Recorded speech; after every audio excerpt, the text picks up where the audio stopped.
Okay. Okay. Yep, I can hear now. Yep, I can hear now.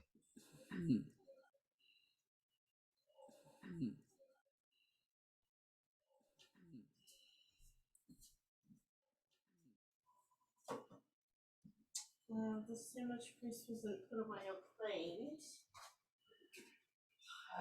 The sandwich piece wasn't put away or cleaned. Hello, how are you? Hello, how are you? Hello, how are you? It's not that loud though. Oh, Oh wait, I can hear myself fine. it sounds all right to me. Can't hear you. Who can't you hear? I can't hear you, Russell.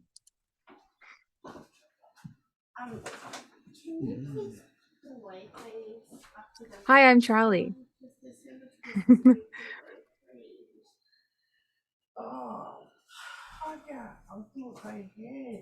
Don't worry, we're getting this all fixed up. Sound sucks. How do you wash and put it away? I need to wash it and put it away. Oh, hey, Sean. Okay. I'll do it tomorrow, okay?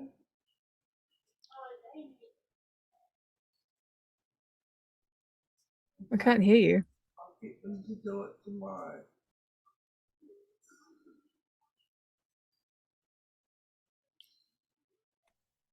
Intermission. Unplug and plug.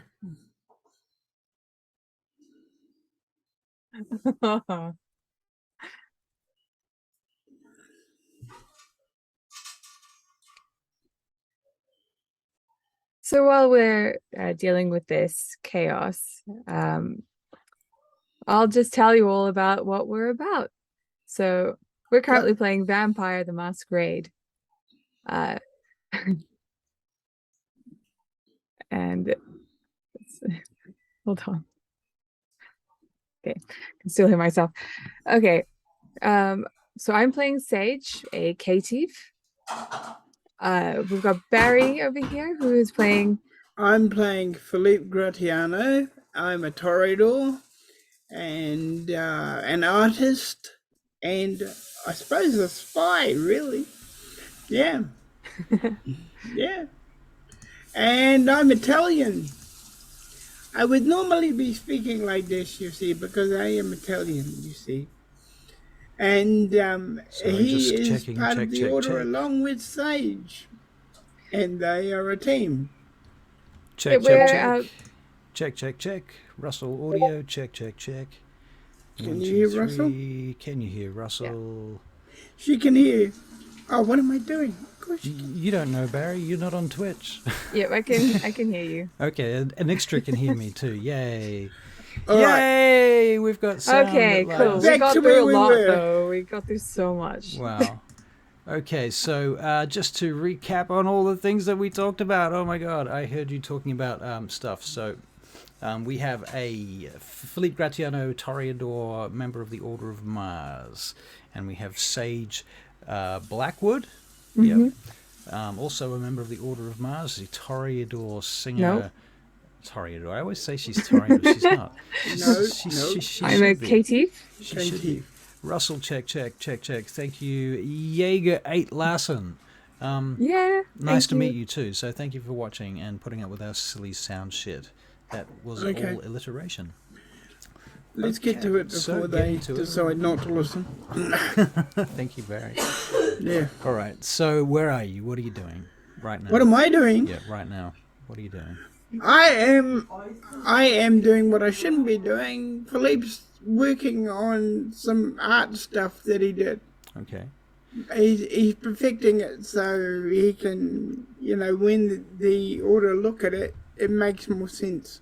That makes sense. That makes sense. Maps and stuff like that. He's working on that. Okay, fair enough. So you're working on maps and things. Yeah. We shall make a check for you. We shall make a Philippe Gratiano, looking up your character sheet. So FYI, if you're watching the stream, you'll notice that a lot of us take turns rolling dice and things. Sometimes for Barry. Barry's eyesight's a bit funny, but sort of he sees supernatural stuff more than he can see into worlds. Yeah. But as for seeing fucking dice, hopeless. So that's where my job comes in. So what did I say? Well, I was making you roll. Anything that's big and can get me lots of points. Thank you. Right. Okay. So if I'm doing arty stuff, it must be arty stuff. Right, arty stuff. So this is going to be expression and dexterity. No, it should be craft. Craft? Really? Craft? All right. Fair enough. Craft. Dexterity and craft.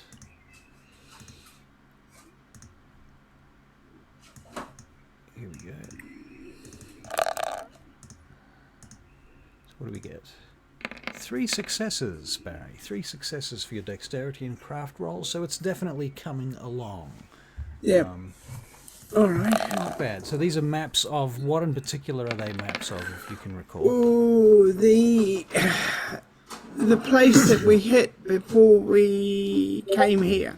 The place that you hit before you came here. Yeah, we hit one of their cells in London. Sabbat cell? Yeah, a Sabbat cell in London. Right. And do you remember anything Philippe about the used encounter? his Give us a flashback. Philippe used his astral travel to check it all out before they went. Is this the not the dance studio? This was just after that, wasn't it? Yeah, Right, just after that. Not dance studio. I mean it wasn't a dance studio. It was an underground party in the sewers. Yeah, Really. yeah. Okay, so you followed that guy out of there, and you made the connections with possibly the Setites. You think? Yeah, and all the codes that I got, that kind of thing, from the computer, because she was looking at a computer at one point. Right. So you're putting all that information together in your head at the moment and drawing it all out. Very good. Yep. So Sage, what are you doing? What are you doing right now? Well, I was using taste for blood on Alan, just to make sure that he was okay. Right, and you're sitting in the bathtub with Alan right now. Not the bathtub, the baths. Yeah. Yeah. Okay. So I'll check over him. Right. Are you all right? Do you want blood? Yeah. So yeah, I'm fine. It didn't cut me. It didn't hurt me. It just held me down for a second. I was like fucking scared as hell. Like. But I want to know why. What do you? That's not on. Well, it's a fucking cat, man. I mean, it's a huge fucking black panther. I mean, it's just what it does, don't you reckon? You don't think? I don't know, but I think someone has to answer for him. So we'll clean you up, and then we'll go find Mardon. No, it's all right. It's all right. Don't worry about it. I mean, that cat's probably been here for like hundreds of years or something. They probably care about that fucking cat more than they care about me. Or props, maybe even you. I don't know. No, like everyone is important here. You have just as much say as the cat has a say. Do I have any say at all? Of course you do. I don't know. I don't know, Sage. I feel like you're overestimating my importance here in the situation right now. I might have a little bit of say about where I put my bed in my room, maybe, or what kind of posters I stick up on the back of my door. But what else sort of say do you think I have? This is the Order of the Temple of Mars, after all. These people don't fuck around. We all have a part. We all have a say. It's probably like a hazing thing, like when you're in a team, and they do shit to you, they flush your head down the toilet or some nonsense like that. It's kind of a bit like that, isn't it? No. You don't think so? No. So No, I think actually I don't know what to think, but this never happened to me. It didn't happen to anyone I know. It's just happened to you. So I need to know why that is. yeah, all right, fair enough. Fair enough. Okay? Now, heal yourself, okay? I'm okay. I don't need to heal myself. I'm fine. I didn't even draw blood, you know. It was just fucking scary having a cat trying to crush your head on the side of the bath. Okay, well, put some pants on and Oh, yeah. let's Yeah, he go looks see down. Mardon. Right. Do you know where he is? No, Okay. I'm sure he's somewhere important, So, lounging about. Alan puts on his pants and some clothes. Probably some pants and a robe, actually, that he just ties closed over it.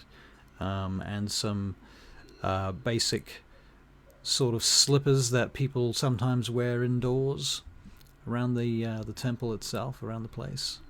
I will put on my regular get-up, All right. jeans, tank top, and a jacket, and some boots. Fair enough. All All right. right. As you You do. look really comfy. This must be so soft. Yeah, it's not too bad, actually. I mean, Benjamin gave me the idea, you know. You know Benjamin, right? Of course I know Benjamin. Russell, is Phoenix there? Is Phoenix here? Yep. Phoenix. Is he here? Yeah, sure, he can be here. Okay.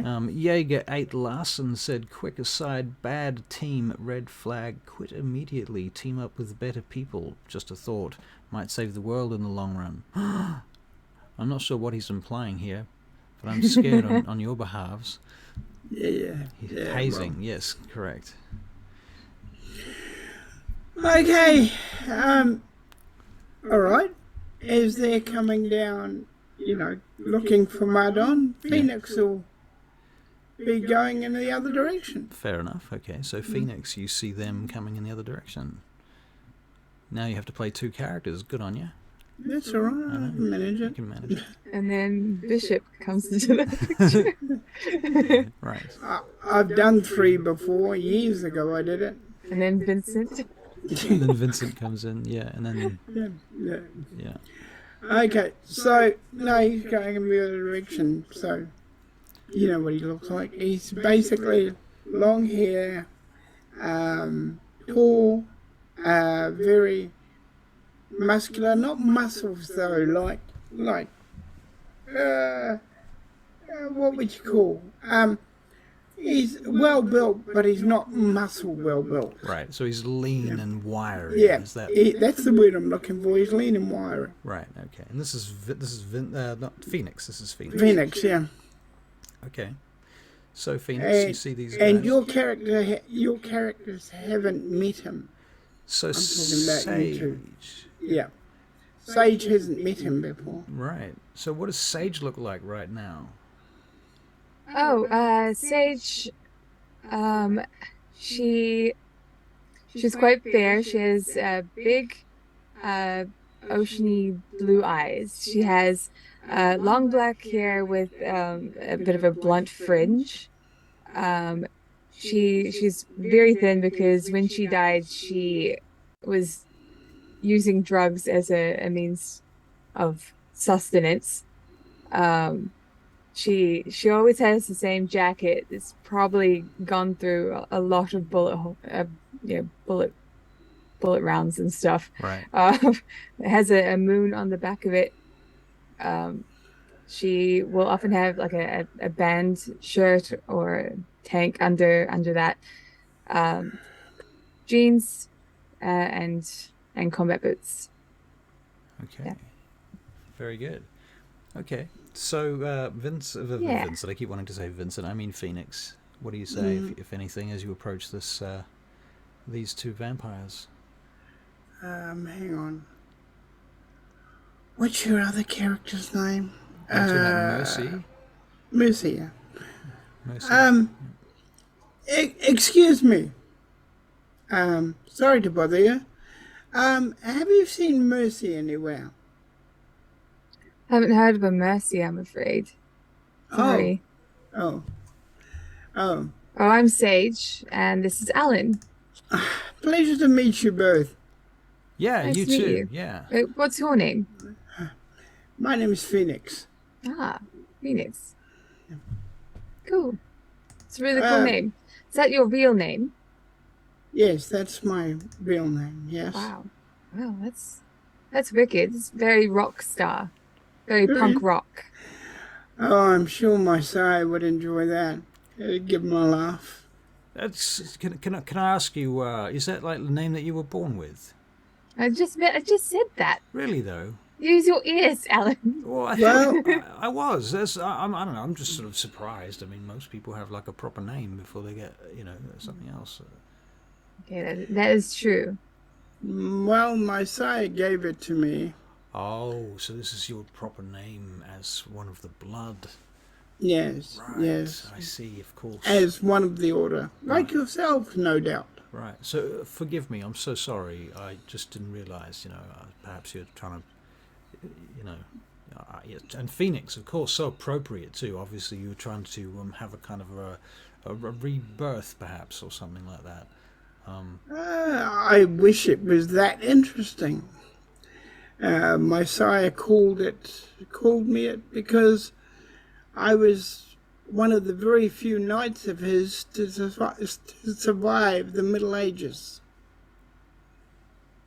Alan looks quite dumbfounded at that and sort of steps back. He looks you up and down for a moment. You were in the Middle Ages. Yes. Did you say that you were a knight? Yes. Oh, I'm so sorry then. I'm sorry if I've been disrespectful or anything. I didn't. Oh, no, don't worry about it. That was a long time ago. Well, even more so then, you must be old as well. I mean, you must deserve an awful great deal more respect than I've been showing you. I'm so sorry. Oh, no, I've been a ghoul for a long time. Really? You were a ghoul? I was a ghoul not very long ago, actually, as it happens. I was Yeah. a ghoul, actually. I like to say retainer, though, personally. I don't like the term ghoul. It's a little bit, ghoulish, isn't it? Well, Vincent, my sire, kept me as a ghoul for a long time. And I went through an awful lot, and he even managed to enlist me in the modern army, so... Wow. That's so when you say long time, and I guess you said you were a knight, then I guess you were a ghoul for a very long time. Yeah, I was a Knights Templar. He looks over his shoulder at you, Sage, to see whether or not you react to that at all. Okay, right. Did you hear that? Like I said, that was a long time. Yes, it was a long time. Yeah. That's just like, It's insane. Wow. So in some ways, I'm as new as you two, probably. Well, maybe in some ways, but obviously you got a bit of a head start. I mean, you did get to see like all the fucking history unfold for the last 500 years or whatever it is. I mean, I don't know, how long has it been? Oh, it's been more like 700-800 years. Rough estimate. About 800 years all up, perhaps. Yeah. 800 years, give or And take. you're not tired? No, I don't have time to be tired. Of course he's not tired. The blood is, he's got the blood like, I just, not like that. I mean, well... You mean tired of being what I am? Yeah. Oh, no, life is too interesting, and all the wonderful people I've met are far too interesting. Right. To make life boring. I get sick of fighting people, maybe, but Sabbat and all that. I'm assuming you do the same. Yes, we do. Yes, and I'm looking... I'm sick of it, actually. You're sick of fighting the Sabbat, Sage? Yes, it's so annoying. Oh, yeah, but, I guess somebody's got to do it, right? I mean, they're like I don't know, there's a fine line, I mean, it's a slippery slope, he says. Once the Sabbat start getting their hands on the cities in the Camarilla zone, it's a slippery slope. They start falling, and next thing you know, there's no you know, order of law or anything. I mean, what the fuck? How are you supposed to feed in a situation like that? That's a really, really nice way of putting it. Well done, Alan. Well done. I don't know. You're a real thinker, aren't you? I've never been told that before, to be honest with you. I mean, mostly I play football.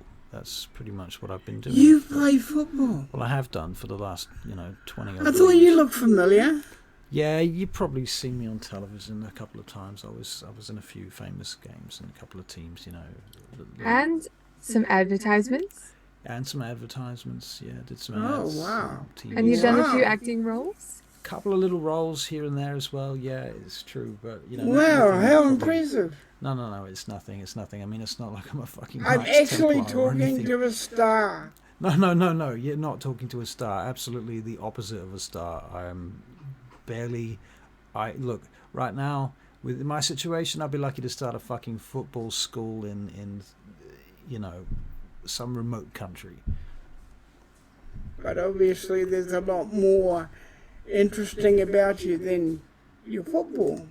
Well, probably the most interesting thing that's really ever happened to me, to be honest with you, is I met Sage. You probably haven't heard about that. He looks over at you, Sage, as if. Well, they do have full dossiers on each one of us here.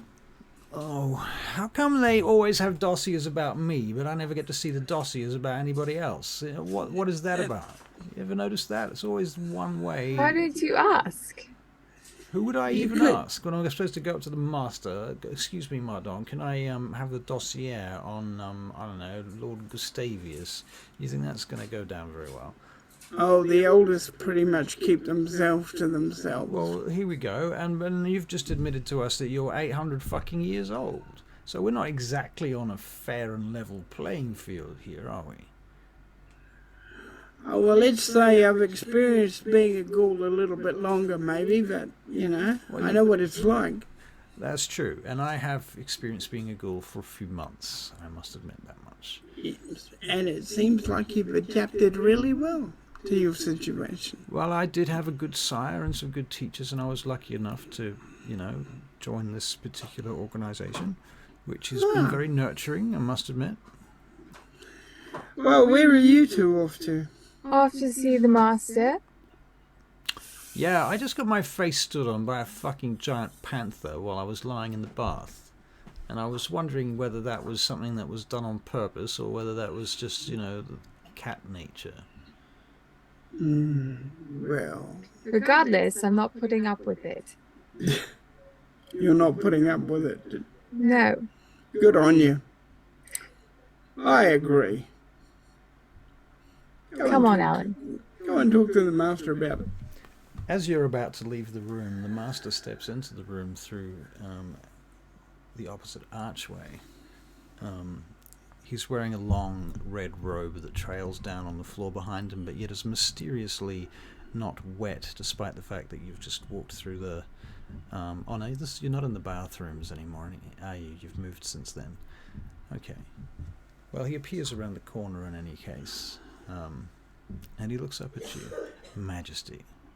Oh. Okay. You don't have to keep doing this. Did I mention awe? Oh. And You Phoenix, don't have to keep doing this, but I love it. and Steps towards you. Phoenix just leans against the wall and takes it. My child, Sage. Hello. Gratiano. I'm not there. Radiano's working. Where did he go? I told you he's doing the fixing up the art and the stuff to do with the mission. I thought Philippe and Sage crossed paths with Phoenix in the corridor. No. It was Alan. No, Ellen. Just Alan. Ellen. So Philippe Yeah. wasn't there at all. Ellen and Sage. Got me. They got me. Listen to these players railroading me. God damn it. See, nobody talks about when the DM gets railroaded. Anyway, okay. I'm just fucking with you. Okay, so Mardon, Sage, and Phoenix. Phoenix. All right. And Emma. Archon Phoenix, you have returned. It is so good to have you back in the Citadel. It's good to be back, my lord. Yes. I hear whispers of discontent in the corridor. Not discontent, just your team getting together, getting to know each other, my lord. I see. If you don't mind, I'm just going to come out with this. So one of the Panthers My child. was bullying Alan. Oh. The Panther was bullying your child. Yes. What, did he defend himself? I think he was more in shock about what happened. I see. Well, there is a simple solution to all of these problems. I tried telling the cat off, or the panther off. Mardon, I can talk to them. Mardon turns to you, Sage, and he says, forget. And he wipes your memory of this incident. So the bath was so nice, wasn't it? Wasn't it, Alan? Yeah, it was really nice. I like the scented petals that were floating in the water. It was quite intoxicating, actually. If I'd been immortal, I would have thought I was just fucking the shit, right? I mean, imagine you could be down there doing runs with speed off petals or something like that. That'd be the shit, wouldn't it? But you went and made well, me. Well, there you go, Mardon. You went and made something me to work on. Yes. Perhaps an idea. We could incorporate such activities in the future. No. Anyway, I don't really remember what we were talking about. I will have anyway. a mission soon. A proposal. I wish to speak with the Suprema. I think that you should come. Okay. Yes. Come. Right. He turns to you, Phoenix. Okay. Yes, my lord. And he turns around and he begins moving down the corridor, almost gliding like he has no friction at all. And as he moves down the corridor, you see Uther de Saint Bernard step in off the side into this what slowly becomes a parade of the supreme vampires, the Suprema itself, heading down into the bowels of the mountain, deep into the chambers below. There is in fact a small chamber, kind of like an arena or a pit in the center, and around the edge of that there is a circular stone table that's more like a countertop about a meter wide, and inside that is where the pit is. So it rims the outside of the pit, and there are seats all around the outside of this pit. You see that the pit is really actually a speaking place with very good acoustics. The room's quite small, but it's quite tall, and there's in this little amphitheater sitting around this speaking pit. More and more vampires begin to come in, members of the Order of Mars, figures you don't know, figures with hoods. You recognize Ivanovich, you recognize Gustavius and his, even his child, sorry, not his child, his retainer, I mean to say, Carl. Others come in, a hooded figure sitting by another hooded figure that roughly resemble individuals that you might know, you're not sure. Who else would be here? Anyway, they all come in. So Mardon walks down into the center of the chamber. Greetings, Suprema, vampires of the Order of the Temple of Mars. You have come.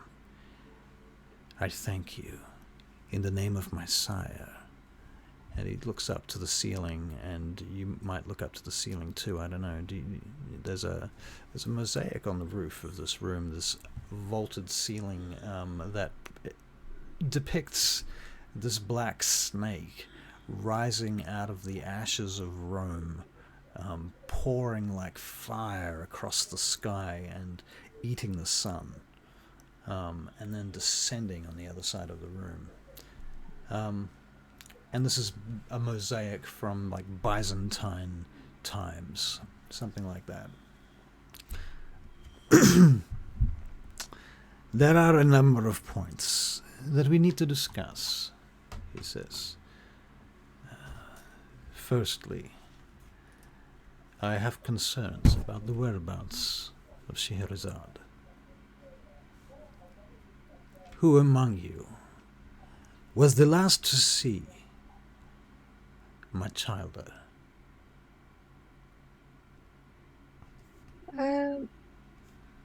Potentially I? Potentially Philippe? Yes, my lord. Potentially me as well. Last time we talked to her at the airbase. Discuss with me the circumstances. She was paying us a visit. She offered to help us by Philip's going through it in his head. She offered to help us obtain a certain person that we were after. She said her man would be capable of obtaining him for us if we knew where he was. And this was in London? This was in London, yes, my lord. And how long ago? How long ago, Sage? Few nights. 3 nights. So out of game, you surmise it to be about 3 nights, yeah? Yeah, no. Okay, fair enough. I see. He looks over at Gustavius, and Gustavius nods. And he makes a note. You see him take out his phone, actually, and he begins typing on his phone. The last thing that was emailed to me was a message saying that everything was going according to plan. I see. And that was received last night? Last night. Huh. I showed it to you. Show this message to Gustavius. Sure. Gustav takes it and he hands it over to Carl. Carl says something about IP addresses and tracking. And he walks off with your phone. Goodbye, phone.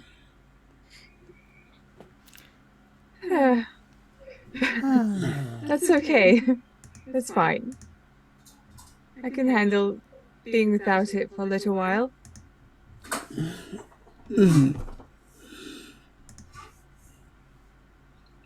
Okay. Very well. She had a gentleman with her bodyguard. by the name of Hakim, I think. Hakim Al-Hafarad. Yes. Yes. He's... He was on a mission to track down this Bryce Maxwell gentleman. We also had to try and track him down ourselves and get an itinerary for him, which we did. Hakim, her bodyguard. He is an Asimite who has been with us for 300 years now. He is a permanent fixture among the Order. And you say he was with her in London? Yes. And the matter that transpired, specifically, You sent him to do a mission? She allowed us to use him for that purpose. We were going to bring in Bryce Maxwell and then use him as a pawn. And But this instead Maxwell, he is a satellite yes. of the ministry. Instead, we were given an urn with ashes in it from a vampire with Maxwell written inside. And do you have the ashes of this vampire now? The ashes are in London. We could get them brought here. I see. Then you should do this.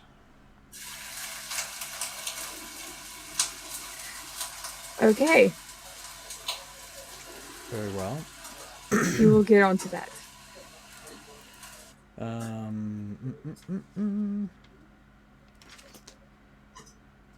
How do you normally get a hold of her? Could you perhaps summon her? Can you make a perception and empathy check, please? Sure.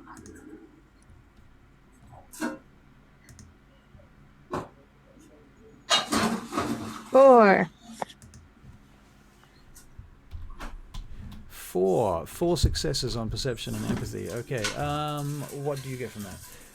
You see that beneath his cool, calm exterior flickers a moment of concern, a moment of vulnerability in which you realize that Mardon is concerned about Scheherazad's life. Okay. I get the feeling that you think she's in trouble. I am unable to summon her. She does not come. There is little explanation for such an event. She may be staked, immobilized. I think you might be right. Or worse, she could be dead, the victim of foul diablerie by the Sabbat or the Settites. My lord, says Philippe, would you not feel this if she was not amongst us? I would expect that I would, yes. I could astral travel back to that place and see if she is there amongst the Settites. It is risky, but I am willing to do so. You know this place well. I know where it is. I know how to get to it. I see.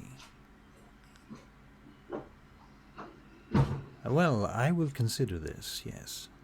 Perhaps this is an excellent idea, Gratiana. I accept your proposal. I will work on it straight after this meeting. Make a plan. You may begin now.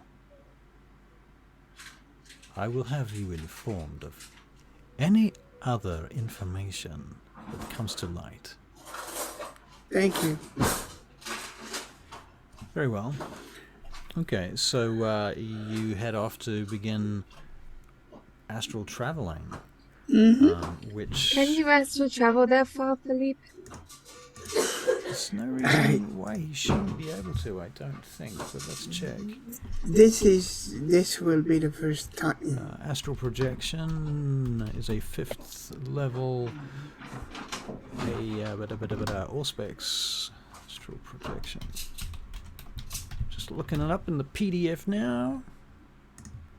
And if so, the order might have a way to boost my distance. I'll ask the expert. That's weird, it's not coming up in here.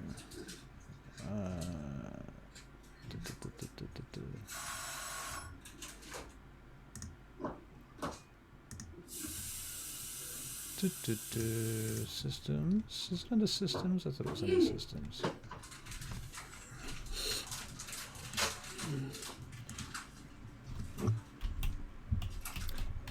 So, how you guys been while I'm doing this? Keep talking. Do something. Okay. Don't let the audience get bored just because I'm looking up astral I go projection over over here. to come on. Mardon, Phoenix, No. Sage. No. No. Alan. No. The expert for all things supernatural. I see. Uther. Yeah. It's psychic projection. It's you spend a willpower point, make a perception plus occult roll. That's what I was looking for. Difficulty varies depending on the complexity of the trip. Right, you found it just to determine how well the character fares on his journey. Okay, so wits and what? Occult? Yeah. Perception and Perception occult. Yeah. Perception and occult.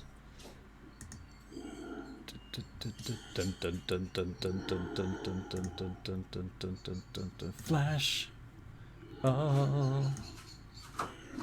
Where is the roll gone? Flash. Oh my god, this is everywhere. There's Sage's character sheet, there's Philippe's character sheet, there's this thing. Where's the goddamn page? Here we go. Rolling the dice at last. 3 successes, Philippe. So you want to go somewhere that you've already been. So yeah, I think that's fair. Yep. You zip out of your body and zoom across. Now, before we do this, actually, let's just clarify a few things. Where's your body and who's watching it, if anybody? I will leave it with the person that is our local expert on all things supernatural. I see. So you're leaving your body in Uther's laboratory, basically, in his... Yep. Okay, fair enough. Yep. And I'm asking him to, if he's got anything that'll stop me from leaving, can he turn it off so I can leave? Very good. He says, rather than that, Uther places this stone on your chest and marks it with a drop of blood from his finger that he gets from his tooth, from his fang, and he marks this flat black stone and just places it on your chest. And as he does, he says, "You shall be able to leave and return." Yes, my lord. And thusly you zip out of your body, you cruise out through the mass of the mountain itself. The mountain seems to almost repel you forward, sending you out of the space, like it doesn't like having astral beings inside of it somehow. I can understand that. Where's my focus? Come back here, camera. So you get pushed out of the mountain, and then you fly zippity-doo across the world, across from Italy, across Europe, across the channel to London. Then you zoom into London to the area that you last saw any sign of these people. Now, was this this is not the dance place? This was a place after that, wasn't it? This is the place where the Setites hang out. Oh, you're talking about the actual nightclub? You're talking about the massage parlor? The massage thingamajig. The Egyptian temple. Yeah. Right, okay. Okay, so as you get there, you need to make a perception and occult check. So yeah, I'm going to be very careful because I've made myself well aware that they could have some resistance as well. Right. You know. Right. I mean, they are Setites. Perception and occult.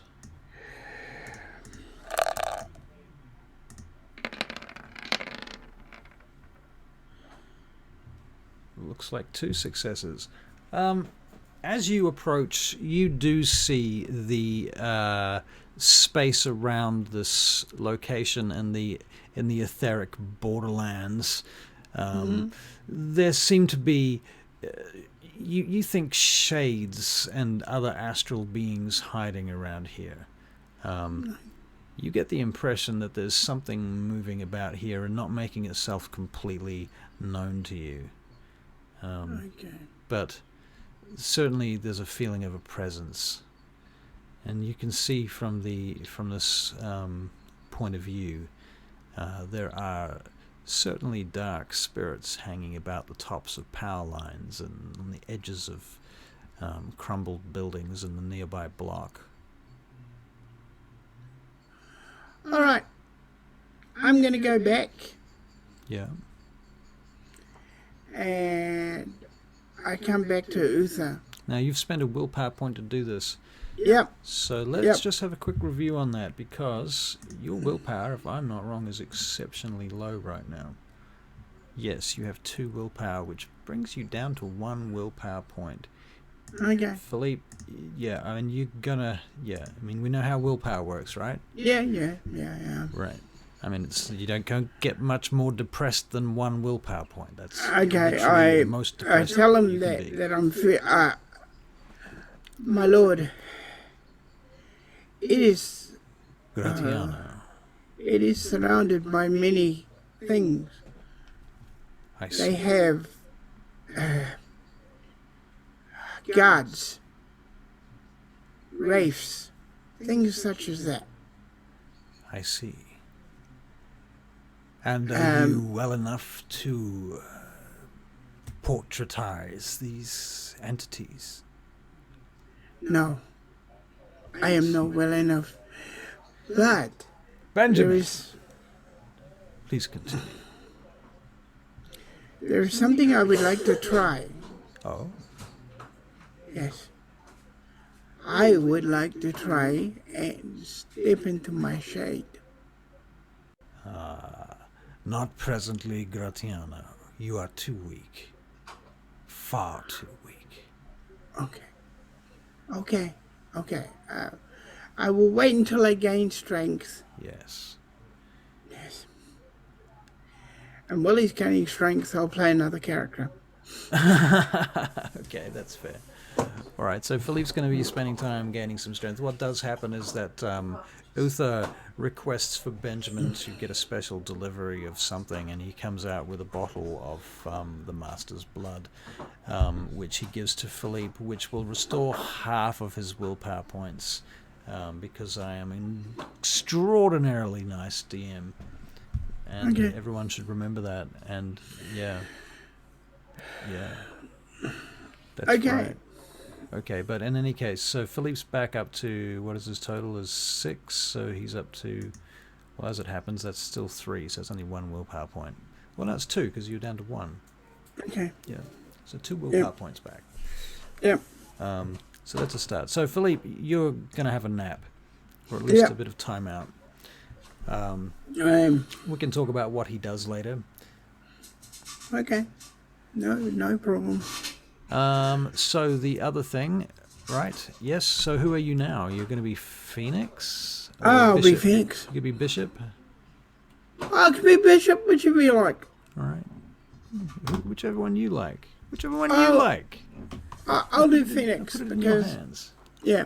All right. So you're being Phoenix. Right. And Sage, what are you doing meantime?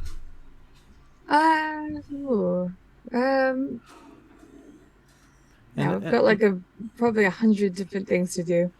I will get in touch with Rhea, back at base. There's something I've been meaning to do. All right, get those ashes sent over here. Right, so you're getting ashes sent across. That's coming ASAP. Somebody's going to have to make a trip from the mountain down to the post office. Barry, I'm going to put you on mute for a second. Oh, you did that. Thank you so much. Okay, so so the ashes are going to be sent across ASAP. Bloody blah. What else have you got on your agenda? Oh, I don't know. And an extra, yes, they did TPK at Dyson Fork the other night. I killed off every player in the group. It was very amusing, at least for me, not so much for them. But somebody decided to look at the Orb of Oblivion. I thought I would hinted. I thought I had hinted quite clearly. That is off topic.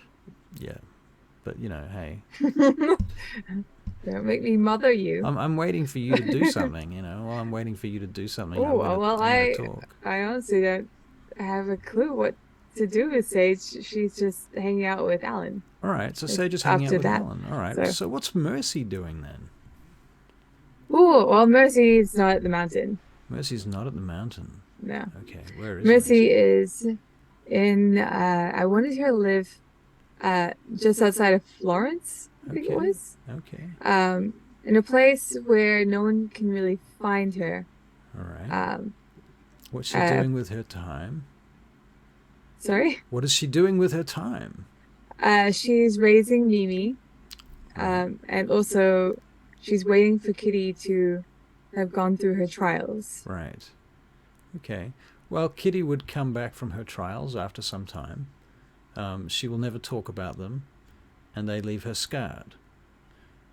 But, you know, that's the trials. Yeah. And she's gotten her her three-eyed raven back from Uther. Right. Yep. Okay, good. Yep. Mercy would have invited Jason there like secretively, like getting someone to meet him at the airport now, in a car we can't find out. I think that there is going to be a hard call made by the Order that Jason Newbury is not going to be invited to the Order of Mars. No, she's not trying to invite him, Right, but just to be clear, a part of the deal was that he would be saved. Oh, okay. He would be saved. Yeah. Spared from what? Gehenna? Yeah. Okay. Yeah. Vampire apocalypse. It was already decided, okay? Promise you that. Who promised you this? Did Scheherazade? Scheherazade promised you this? Oh, you're muted, Barry. Yep, use a bonus action to unmute yourself. She said the family would be protected. Yeah. If she joined. And asked for Jason to be spared, not included, not brought into the Order. Right. Because the Order had flat out denied him. But spared. Yeah. So, like, what do you believe spared looks like? well, what Mercy would want is when it happens. Yeah. He would be brought to her and protected by the Order, but not not made into one of them. Right. So the Order would not be revealed to him. Yeah. Right, but he would just be quietly protected by the Order. Okay. I think that the details of that arrangement must include that you are in fact the one who's going to protect him. And on top of that, fulfill all of your other responsibilities to the Order. Yeah, well, Mercy is that kind of person that she would do anything for the ones that she loves. Right. So fair enough. Yeah, she would definitely do that. Fair enough. Okay. Fair call. Okay, so Barry, who are you? Who do we say you are? Are you still sound? Phoenix. Phoenix. All right. So Phoenix, what are you doing right now then? I'm gonna make a phone call because I can't find her anywhere in the known universe. In the known universe, I'll make a phone call to her. Mercy. To Mercy. Mercy, your phone rings. That's so weird. Hello? So where are you? I'm at my home with my child, waiting on my other child. She's been back for ages. Okay, I wish you would call me. Well, you know. She knows how to get a hold of me. I wish you would call me. She's young, you know. She does her thing. That's true. She does her thing. Yes. All right. I'll. Suppose I don't really want to go over. You don't really want to go over. No, just get her to come back home, okay? I'll get her to come back home. Yes. Sweet. I'm waiting on Jason anyway. Okay. I have to have a conversation with him. All right. I'll go and tell her right now. Thank you. All right. You're so kind. See you later, partner. Okay, bye. Bye. Okay, so what's happening? Go. This thing. Yep. Phoenix is going to go to her daughter and tell her that her mother would like her to come home. So you're going to Kitty, right? Yep. Okay, very good. And She's finished her ordeal, so I'm going to go and tell her mother would like her to come home, I see. basically. So he's walking in that direction now because he knows where her room is. Okay. All right. So you get to Kitty's door, and there's a bell, there's a piece of cord outside the door with a bell inside the door, so you can ring it if you want. Ding, ding. Kitty, you don't hear anything from the room for a moment, and then the door unlocks and swings open, and Kitty is sitting on the floor about 5 feet away in a yoga asana, something like half or full lotus, something like that. And for a moment you're like, that's interesting. How did you do that? Okay. She looks up at you and opens her eyes, looks up at you. And this is Bishop or Phoenix. No, Phoenix. Phoenix. So many characters, Barry. So many characters. How do I keep track? It's not my fault. You're the one that said you wanted. Okay. Okay, so yeah. So she looks up at you, and she says, "Where's Mom?" She wants you to come home. Well, it had to be something like that. Why else would you be here? Yes, and I love you too, Phoenix. Thank you. Okay. She stands up, and as she stands up, she looks around, and you see she raises her hand, and a handgun and a knife in a scabbard come flying off the shelves towards her, which she grabs. Then she looks around and telekinetically grabs a book, some bags, and some other stuff, putting them in a bag, a bigger bag, and throws them over her shoulder.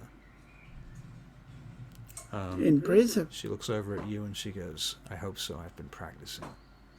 Oh, you're doing well. So, do you want a lift? Sure. Okay. Okay. All right. Let's go. So she follows you, and you're leaving from whereabouts are you? The mountain, is it? Yeah. Okay. So you go on this huge hike down the mountain. You go out through the labyrinth, leaving the inner complex behind, and then you head down the hill to the small village nearby in the valley, closing the tomb door behind you, the huge circular stone door that will only open to those of the Master's blood or those that have committed the verniculum among the Order of Mars. And thereabouts, that's where your vehicle is parked, I assume, Archon Phoenix. What sort of vehicle is this? It's just a normal, nice looking car, but it's a car. It's a car. So something functional. Yeah, something functional. So, okay. What color is it? It's red. Red, okay. I was sure you were going to say black. But okay. All right. So this red functional vehicle, you both get in and cruise off. Yeah. So she sits in the front of the car next to you, and she takes out of her bag a CD Walkman and puts one plug in one ear so that she can still hear you, but you can hear that she's listening to music. She's looking around outside the windows of the car as you're driving. I better tell you, I suppose you know Jason's coming, don't you?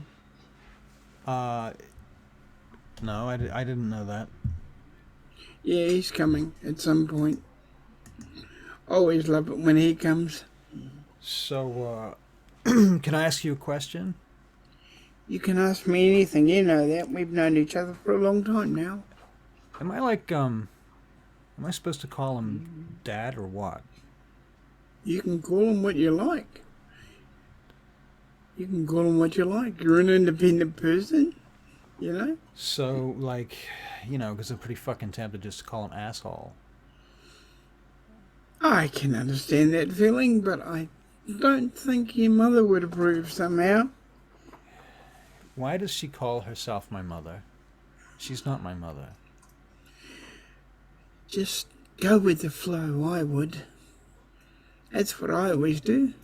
Yeah, but you realize this is all really fucking sick, right? You are Melkavians. Yeah, and I there's no like getting away from that, you know? Like how do you fucking get away from that? Like it's always there. Well, let me put it to you this way. I mean, do you realize what it's like that everybody that knows you, they know what clan you are, they know that you're fucking mentally insane? Do you know what that's like? There are some advantages to being mentally insane. Oh, come on, stop blowing sunshine up my ass. I'm not kidding. It's like I'm this. not kidding. The amount of things that a Melkavian can get away with that I wouldn't get away with is unbelievable. I'm not looking to get away with things, Archon Phoenix. I'm looking at some kind of rehabilitation of my life. I've had a lot of chances lately to reflect upon my situation, and I have realized that I am a deeply disturbed individual that has been through some extremely traumatic childhood events. Yes. I realize now that my sire and the introduction that I have had to the world of darkness has piled trauma upon trauma in my life, and that I'm not sure being a vampire is the very best thing for me. What were you planning to be other than a vampire? I wasn't planning to be a vampire to begin with, Phoenix. I was not even sure what I wanted to do with my life. I was just a little girl. So, let's be straight up. Are we going to walk ourselves into the sun anytime soon? No, probably not. I'm too fucking chicken and cowardice for that. Well... Besides, I'm learning things around here, and my mind is beginning to expand, but I still feel it sometimes. I still feel the need to act out. You will always have the need to act out. It's what you do with that acting out that matters. And that's entirely up to you, whether you're Malkavian, Gangrel, or anything else. It's entirely up to you. Yeah. The thing is, like, if I was immortal, they would have things that they could give me that might change my chemistry, you know, but, like, the only thing that works now is the Master's blood, which means I'm dependent on the Order. I'm dependent on all of this. There's nothing I can do. I have to be, or I'm gonna fall apart. I'm gonna self-destruct. At least that's what I've come to realize. I think you've got a strong enough personality to know that you're not going to self-destruct easy at any time and any point. Come on, you can't tell me you haven't been through all that shit and it hasn't made you stronger. Oh, look, we're there. Yeah, the usual change of subject. Okay, I'll shut up. I know what that means. She Love you lots too. Gets out of the car as you arrive. Slams the door loudly so that Mercy can hear it from afar. All right. Well, I will run out to meet my daughter. She stands there and just opens her arms. So Mercy is a 25-year-old vampire chick. She's quite pale. She has dark brown eyes.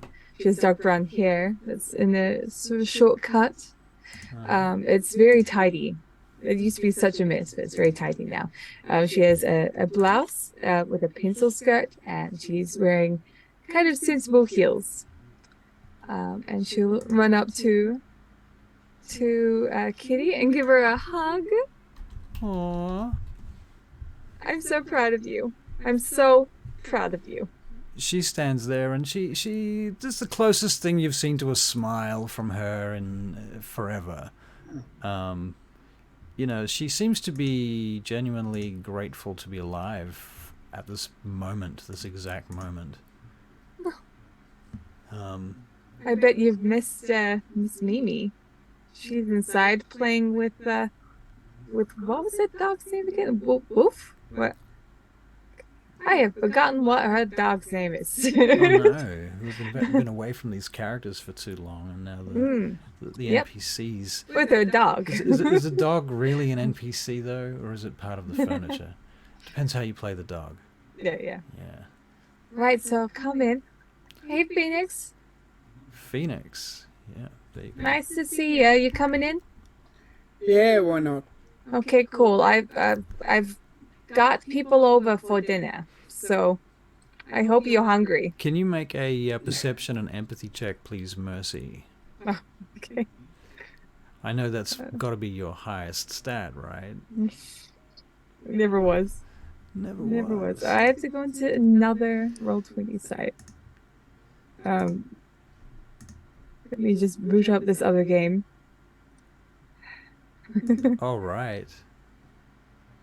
Yeah, two super games. Look at what you're making me do. What am I making you do? Play two characters. Terrible. Terrible. Okay. What was that again? Perception, empathy. Perception right? and empathy, yes. Okay. That is a 2 successes. 2 successes. Yeah. Okay. She seems to be somehow changed. You can see there is a underlying truth about who she is that she seems to have realized or accepted or something. Her personality is as stable as you've ever seen it before. Yeah. I see the master's blood is looking good on you.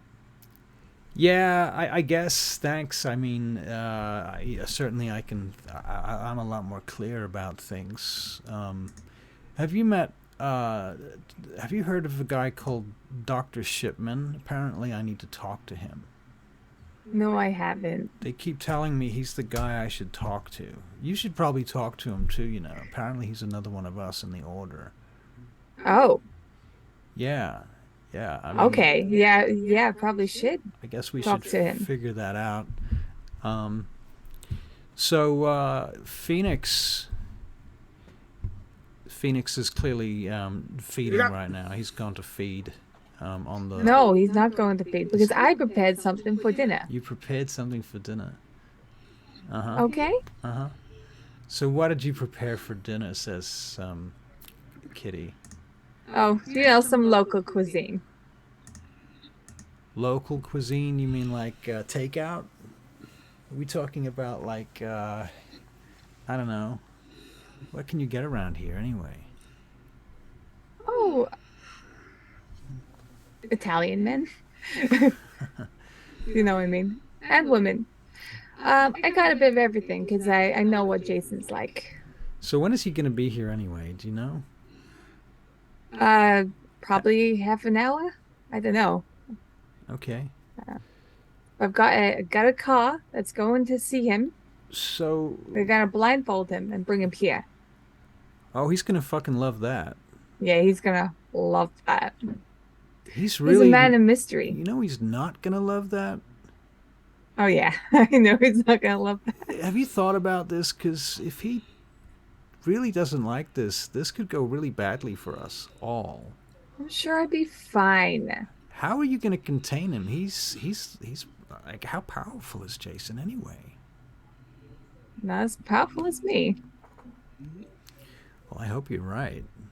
I am right. What about him? She points at Phoenix. What the heck are you two talking about now? Oh, just Jason. So you know Jason Newberry from Chicago?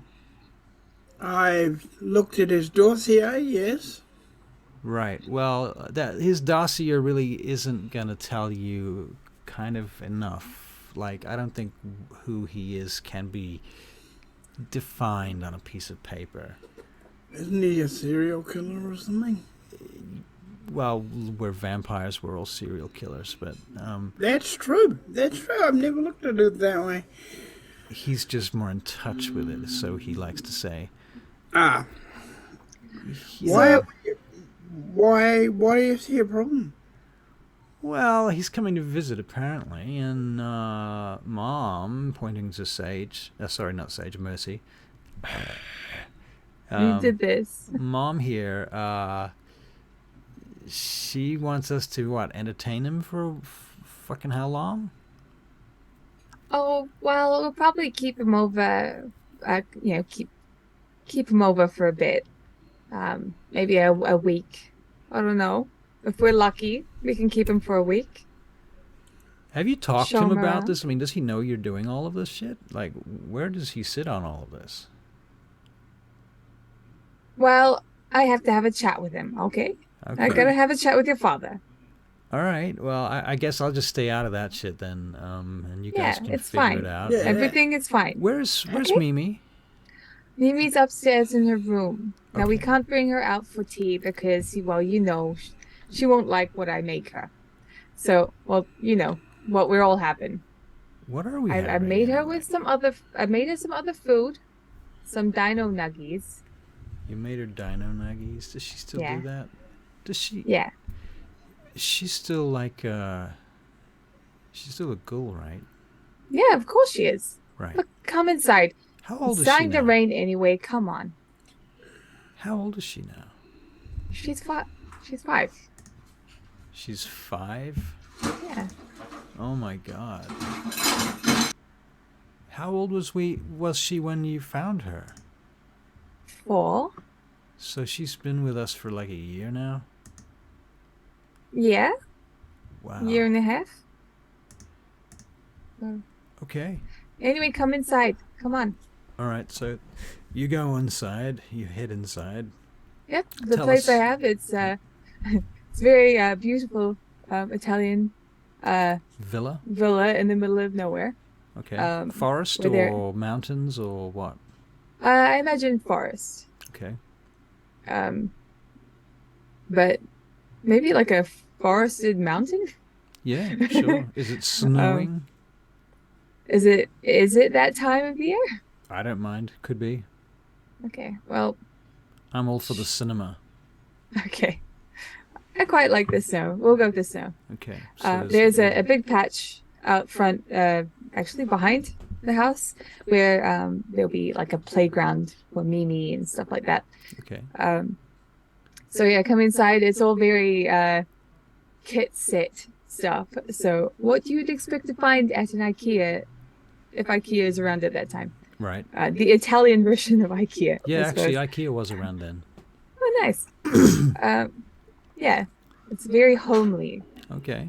Cool. Yeah, there's a lot of like live, laugh, love. Except I think live would be evil, laugh, and then love. Okay. All right then.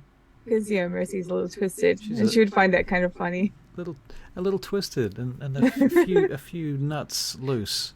Yeah, Yeah. I think it seems quite appropriate with her derangement. Okay. Very well. So you've parked up here. You've headed inside, and we're looking Yep. around your apartment presently. And has Kitty been here before? Yes, Kitty will have her own room. So she has her own room. Okay, cool. So we won't go into the dining room yet. All right. We'll wait till Jason gets here. Kitty goes and drops her bag off in the other room, in her room, and that's when your phone rings. Mercy. Hello, it's Mercy. Well, I fucking hope it's you. Where are you? Yeah, I'm at my home. I'm Well- waiting for you. I'm at the airport, and I'm expecting someone to pick me up here, and there is nobody here. I thought I was going to be getting off the plane, and I was going to see some little fucking asshole standing outside with a little plaque that says my fucking name on it. And saying, "Come in, Can come in, Phoenix car." hear this? But 'Cause he- no, but I There get. should be Shh. someone You there. probably can't hear it, Phoenix. Well, there's not anybody here right now. I expected to find tell somebody him just here. to hold on, and I'll come and get him. Okay, What? you're gonna get picked up. Okay. Well, when is that going to be? I've been here for 25 fucking minutes already. Well, why don't you just buy a fucking newspaper? Why don't you tell me the address and I'll get a taxi? How about that? I'd rather you don't take a taxi here. I'm trying to remain sort of inconspicuous. What do you think? A taxi is gonna be conspicuous? Like, where the fuck are you? Are you in the desert or Just something? tell him that the Archon will pick him up in a minute.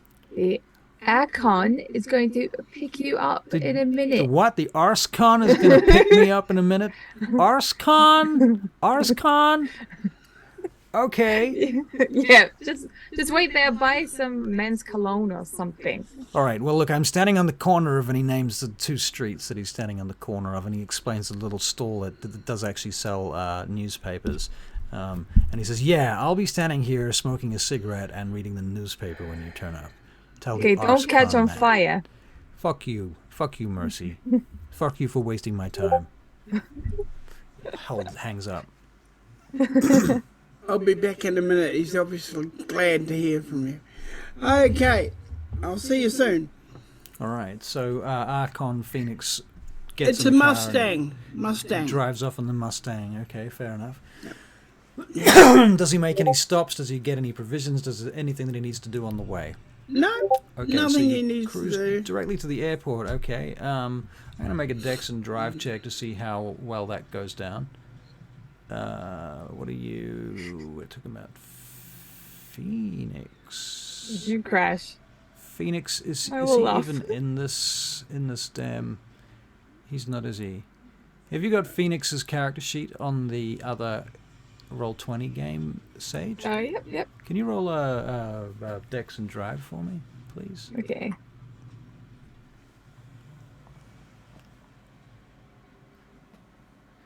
Dex and Drive. 1. He's driving safely.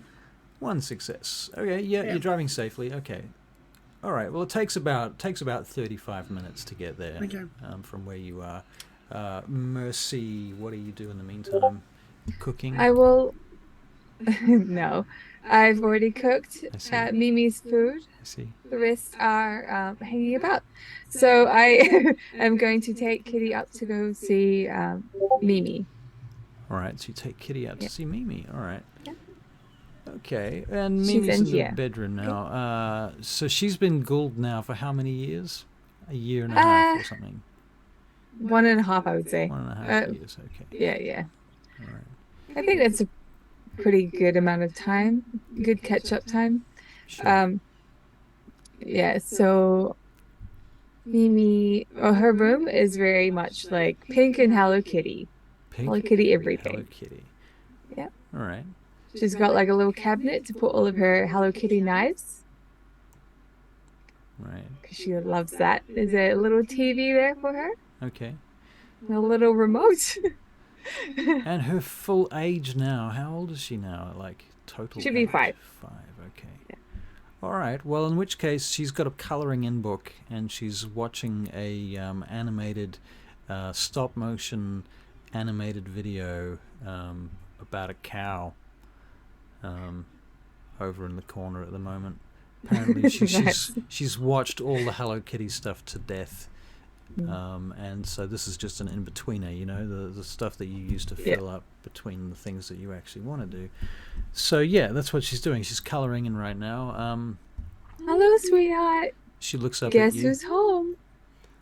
Hi, It's Mom. not Daddy. She looks over your shoulder and sees Kitty standing there. Kitty! Oh my God! Kitty's like, you can't say that.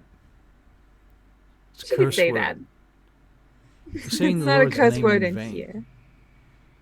Oh, are you you're God loving now? Kitty steps past you and she goes, "Fuck off, asshole."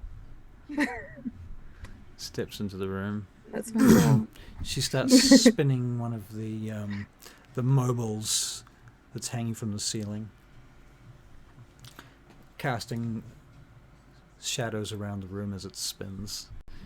Mimi looks up at you. What's going on, Mom? Well, Kitty's here. Yeah, I see. That's good. She gets up and she goes over to Kitty and grabs her hand and hugs her around the legs. Phoenix, what are you doing right now? Picking up I am looking for the king of the idiots. Looking for the king of the idiots. Right. Yeah, I'm looking for him. So, Phoenix, you get to the airport, and after a couple of text messages and a little bit of fucking around, because it's airports and there's always a little bit of fucking around, Jason Newbury steps into your car wearing an immaculate suit and tie. His hair is looking fabulous, and he looks a little bit windswept and interesting from having been outside in the blowing breeze and air. He gets into your car. He has a briefcase at his side. He has a suitcase thrown into the trunk of the car. I flipped the, trunk. Yeah. So he throws a suitcase in the trunk, and he gets in the car next to you, and he immediately rolls down his window and lights a cigarette. Evening. Archon Phoenix, how pleasant of you to pick me up. I have to say I have never had that honor before. My pleasure. So, what's going on? Where's Mercy? Well, you'll see her soon. So did you bring something for the girls? Being their dad and all, I suppose you would. He opens his briefcase. He looks at you and he says, "Do you know what this is?" And he lifts out this package. It's like some sort of black package, plastic, see-through. Best you can make out, it looks like Play-Doh. Play-Doh? Incorrect. That is 2 pounds of plastic explosives. This, my friend, and he turns to you, blowing smoke across your face and out the window of your side of the car. This, my friend, would destroy this car and half the bridge in the surrounding area. Yeah. It would. It would. Of course, that's if you live long enough. Precisely. Yeah. Fortunately, it does not have a detonator in it right now. He puts it back in the briefcase. I realize that. Clips the briefcase closed. So, what's this all about? Because, it's not often that an Archon calls you from halfway around the world and invites you to come and see your child that, left you, so to speak, in the lurch some time ago. Well, you've got to ask her. I never know what Mercy is doing at the best of times. I just learned to kind of go with the flow. Mercy does it and I follow.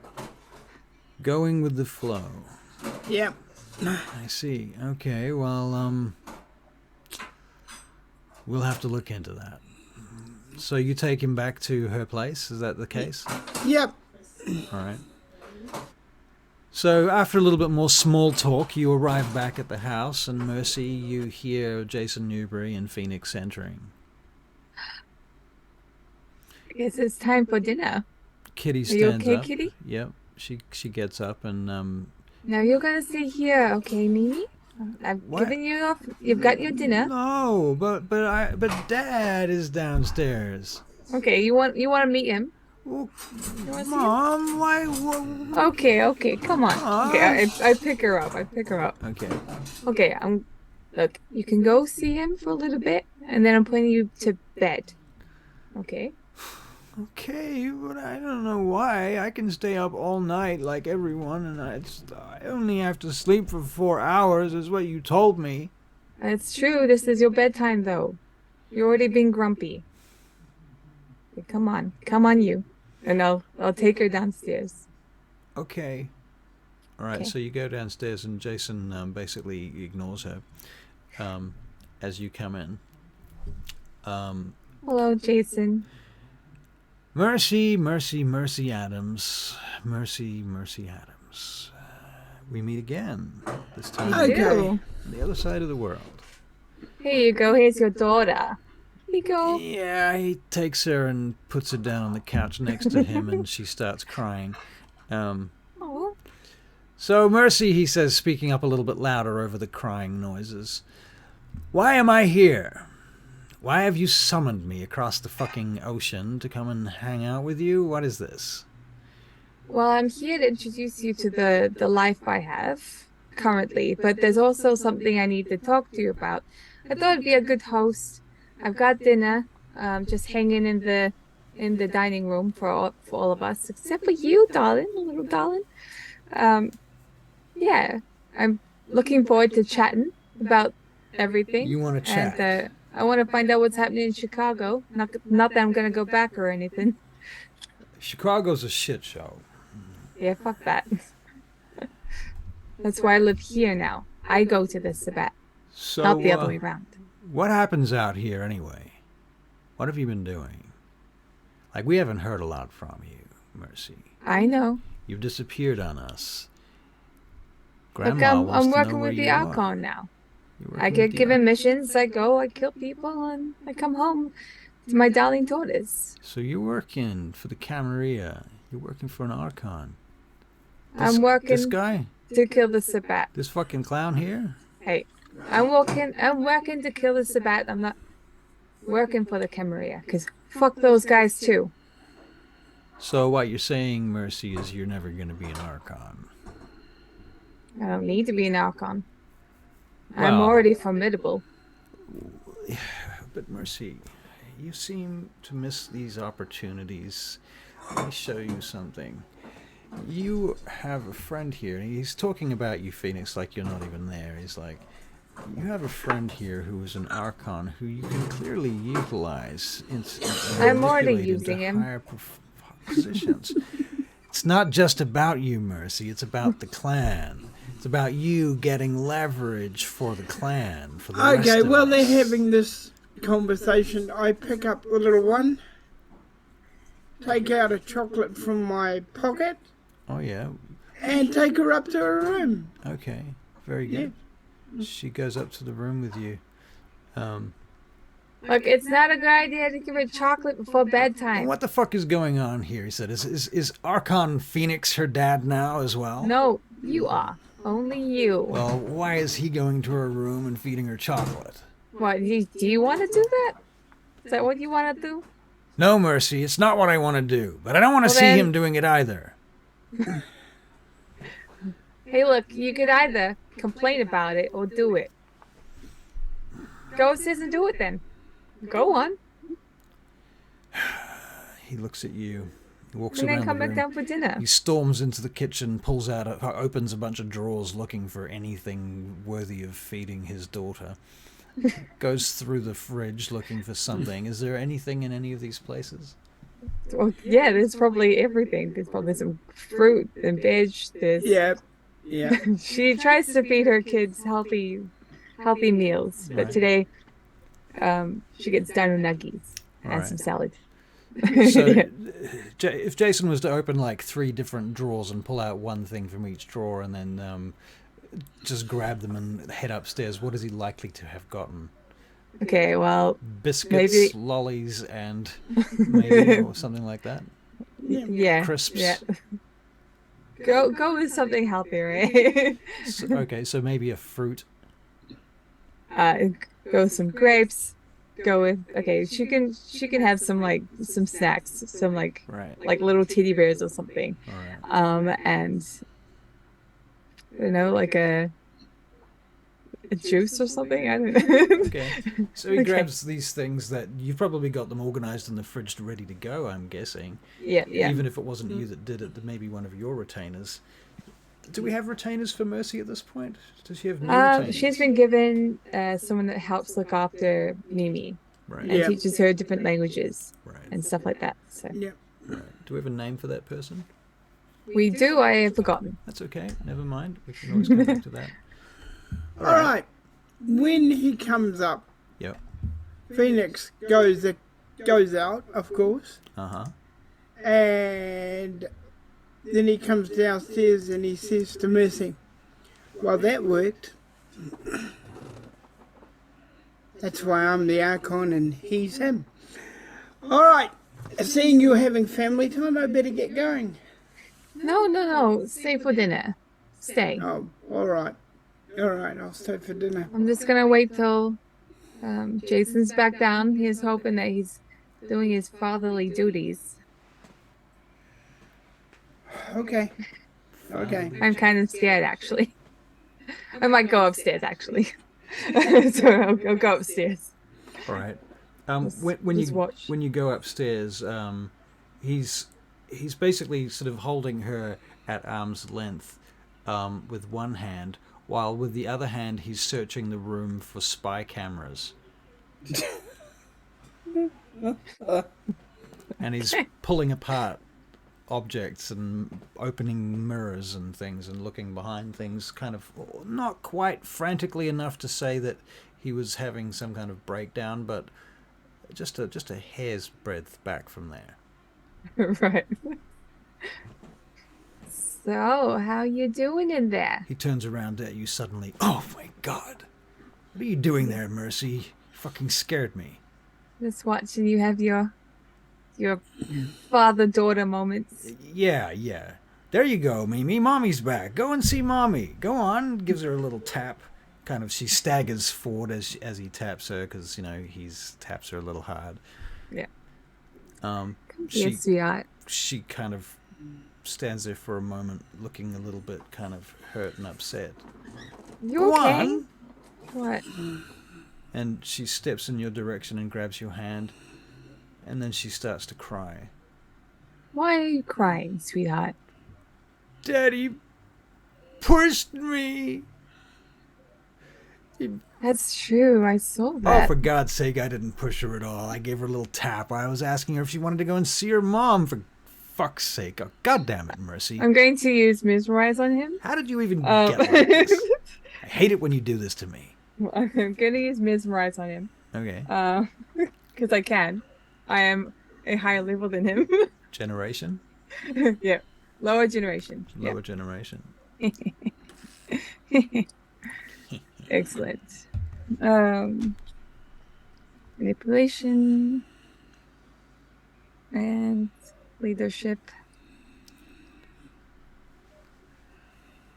3 successes. 3 successes. What I'm going to say to him Yeah. is, you will not hurt, push, bully my children, our children, ever again. You will treat them with kindness. He shudders visibly as this information sinks into his subconscious.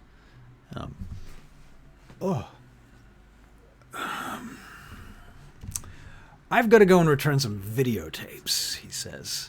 No, And you he don't. Storms past you. Come back here. Are you commanding him? You can't, because you're not looking at his eyes.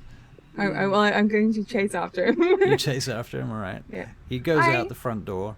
I have prepared Taxi! some... Taxi! There's no taxis here. It's in the middle of nowhere. For fuck's sake, where is this goddamn place? And also, you're on a timer. It's almost What? time for bedtime. What are you talking about? Well, Is it's this- like 3 o'clock and it's hours to town. Oh my You need to God. stay here. Fucking jet lag. Okay. So, Fine. the least you Comes could do back is come inside. in and have a good meal, okay? Comes back inside. A good I go meal. upstairs, I put Mimi away, I come back downstairs. Okay. Where the hell have you been now? What do you mean? Well, I came inside and then you wander off and you're upstairs and now you're back again. I went to put Mimi to bed, and now we're gonna have dinner. Come along, Phoenix. Kitty, you too. Kitty jumps down over the balcony from the balustrade on the second floor and lands like a cat in the center of the dining room God, that's so cool. next to the table. She moves Right. to the kitchen and leans against the kitchen counter and crosses her arms. She likes... Phoenix. Well, I haven't taken him to the dining room yet. Oh, you haven't? The dining room has been closed off this Oh, entire okay. time. Okay, so this is not in the dining room then. She just does this in the living room. This will be in the living room, yeah. Okay. She likes a So- cigarette. I take everyone into the dining room where Uh-huh. there are about 4 or 5 people Mhm. unconscious, dangling from the ceiling, with like cuts all over the place. Wow. And they've been bleeding onto the table for the entire time that you guys have been here.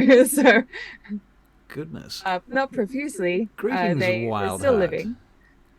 Greetings, Oh, wow. Wineheart. Yeah. What a thing to come into. Yeah, so you just walked in on our feasting. We're playing Vampire the Masquerade, in case you didn't know. So you can expect some violence and blood and adult content. Dun, dun, Yes. You Madness. should be afraid. So, yeah, thank you for coming in. So Yep. I bring out the cutlery, Mm-hmm. set out the table for everyone. All right. It's literally just knives. Just knives. Okay. So, Just so everybody knives. opens up their cutlery from their little what am I trying to say? Not handkerchief. Napkins. Napkins. Thank you. Yeah. Yeah. So you open up your napkins and there's just knives inside the Yep, napkins. just Okay. knives. Very nice. All right, so bon appetit, or whatever they say in Italy. I don't know. I'm still figuring it out. You Jason. start like cutting into a person, like drinking the blood as it dribbles down. Right. I'm just Jason. drinking. Oh, you. What are you doing, Barry? I just drink. Just drink. So you're just using your fangs directly on the person. Yeah. Right. You don't need to use a knife. Like I pour it into a cup. Right. Jason stands up on the table. He literally gets up on the table with a cup and a knife, and he cuts somebody open from a thigh artery. And he's like, well, this is a little gauche, don't you think? I mean, kind of a little Sabbat. So passé. I mean, this is So like passé. 1500s, right? Surely. At least we've got cutlery, and we've got plates, we've got cups and stuff. We've got everything prepared. You know, I'm pretty sure the Sabbat will be worse than this. Now we're doing our best to make this a nice family meal. A nice family meal, indeed. Right. All right, hold on. I'm just trying to respond to a message here. Jaeger8 Larson said, Rollstream, I just noticed your defensing device behind you. I'm assuming he's talking about swords and things. There's two there, one there and another there.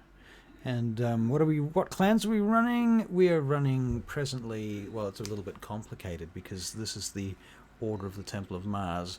Mercy here is a Malkavian from Chicago when we were playing Chicago by Night, and we've merged Chicago by Night with Europe by Night. So Mercy's from Chicago by Night, and she's a Malkavian, and Barry here is playing Archon Phoenix, who is a Gangrel by blood, but he has been sponsored into the Camarilla hierarchy through the Order of Mars, whose members include a ex-Ventru Justica named Gustavius. So that's kind of what clans we're running presently. We normally have 5 players, but at least 4, sometimes 5. Okay, so Yeah. Don't forget to tuck your napkin into your shirt, okay, Jason? I don't want you to get your lovely jacket dirty. Jason starts taking off his shirt, undoes his tie, pulls it off, takes it off over his head, chucks it on the floor, starts unbuttoning his shirt, slashes somebody's thigh, as I mentioned, and begins to just drink the blood out of their thigh, and it's just running down his face. Perhaps passé, he says as he walks around this particular individual, licking their leg. But, you know, an oldie is a goodie, a classic. You know, it reminds me of Whitney Houston's last album, and he begins to go on about this pop culture nonsense that he often My darling, refers to. I haven't forgotten, and I'll go to the stereo and I will put on that album. All right, fair call. Excellent idea. All right, so you feed, and Are you enjoying your meal, Kitty? Kitty looks over at you, and let me just have a little dice roll here to see how she's enjoying her meal. I suspect she is, but that might be that can give rise to other problems.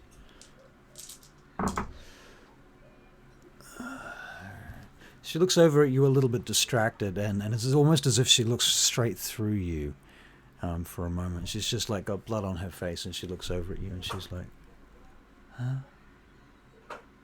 You okay? Ah.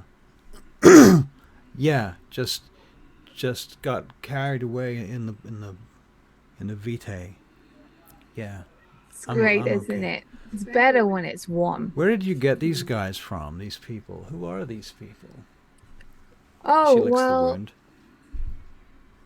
I actually got all these from a very like wealthy area. Like there Okay. was a particular supermarket that they were all at, and they were all complaining about how they, things weren't vegan enough or whatever. So I was just like, "You're coming home with me. So you got I'll these show people you. from like a I'll show health you food vegan." store? Yeah, yeah. What the fuck? So these are like... This here, Archon Phoenix, is what healthy humans are supposed to taste like. Thank you. Yeah, like this one here, and I just like run my hands down his like abs. Right. Yes. He was like running really hard to get away from me. I had to chase this guy for a while. Wow. So you went to quite a lot of trouble for this little party then, says Jason Newbury. Yeah, I see. I wanted to make the night special because you were gonna be here. Well, you know, Mercy, I do have to admit I do appreciate that. There's one thing to be said for you. You do think about things. You think about people. Jason, He looks over at you, Archon Phoenix. you have a Nosferatu friend, don't you, in Chicago?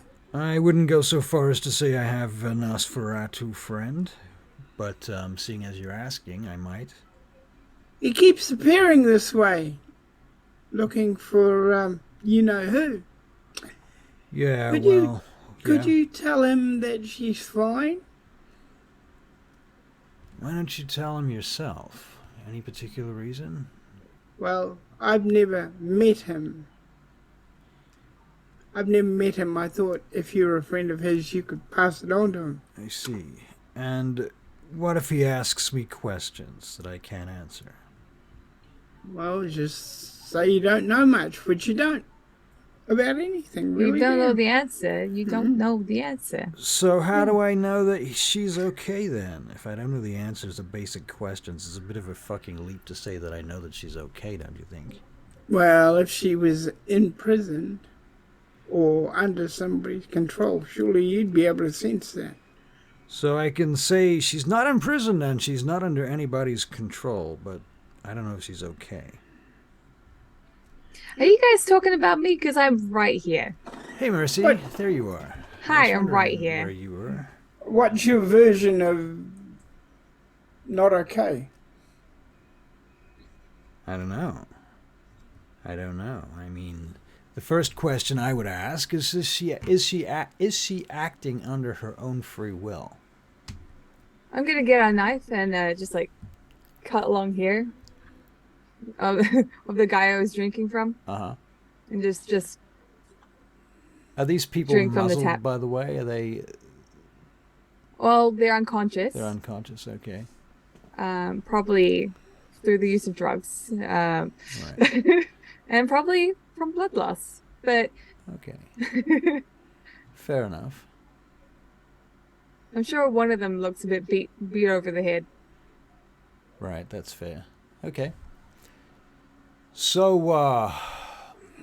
now that I'm here, and I've come to your little party, I've seen you're okay, you're doing fine, you're working for the Archon now. Okay, this is all good for the clan. I'll tell Maureen about that. I'll pass it on. It's a good idea. There is before we retire for the night, because I mean we've got like a couple of hours or so. Yeah. I need to have a chat to you. But You I wanna thought have I'd a do it chat. after we had dinner because it's a lot more it's more palatable. More palatable. Yeah, I mean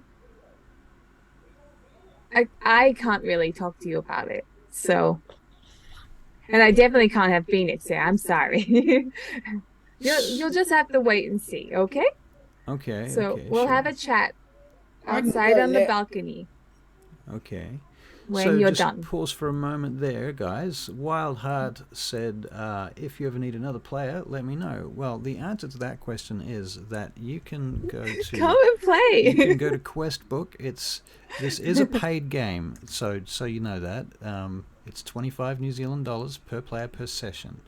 Normally we have more players, but It's worth it, though. some anomaly has occurred and we have only 2 tonight. So worth it. But we would have room for you if you want to join. So if you do and you're serious, you can email me and I will send you my email address right now. I can go now if you want. Yeah, email me and we can talk. I have a Discord channel and a server and stuff and a YouTube channel and things like that and blah blah blah. So everywhere. all the stuff, all the things. Come play Right. with Well, I can go now if you want. us. Dude, I've been following you all for 3 years. Okay. All right, fair enough. Yes. right. Continue. So please. let's Phoenix. finish dinner, and then we'll have a chat, just you and I. And Phoenix, you could look after Kitty. Kitty doesn't need looking after. We all need someone to look after us. Kitty! She looks over at you and stands up. What's up, Phoenix? You want to go and... What? You've got a license, haven't you? Don't You can forget, drive, can't you? it's not too long before we have to go to bed. I can drive. Yeah, I can drive. But you want to go for a drive now? Yeah. Sure. Okay. She walks out with you. Okay. She looks over her shoulder at you, Mercy, as she leaves. Are you staying here? I am What- staying here. What, me? Yeah. Okay. Yeah, I'm staying here. See ya, she says and walks Okay. out. And Wow. she goes and gets in the car with Phoenix. So where are we going, Pa? We're going to see what bike or car you might like. Really? You're going to buy a car for me? Yes, I'm going to buy you a car to celebrate your survival. It's not even my birthday or my embrace day or anything. Like, what the fuck? Really? I know, but you survived the test, did you not? Yeah, I guess there's that. Okay, I'll take it.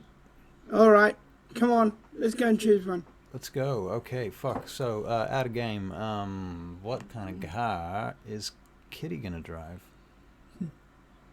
Ooh, I mentioned something sleek. Maybe something to match her three-eyed raven. I don't really imagine her being Hello Kitty. No, I'm seeing a black van, actually. Like, Nice. just a matte black van with maybe some stencil on the outside of it or something Saying like that. free candy. Free candy, yeah, right. Free candy. Right, free candy.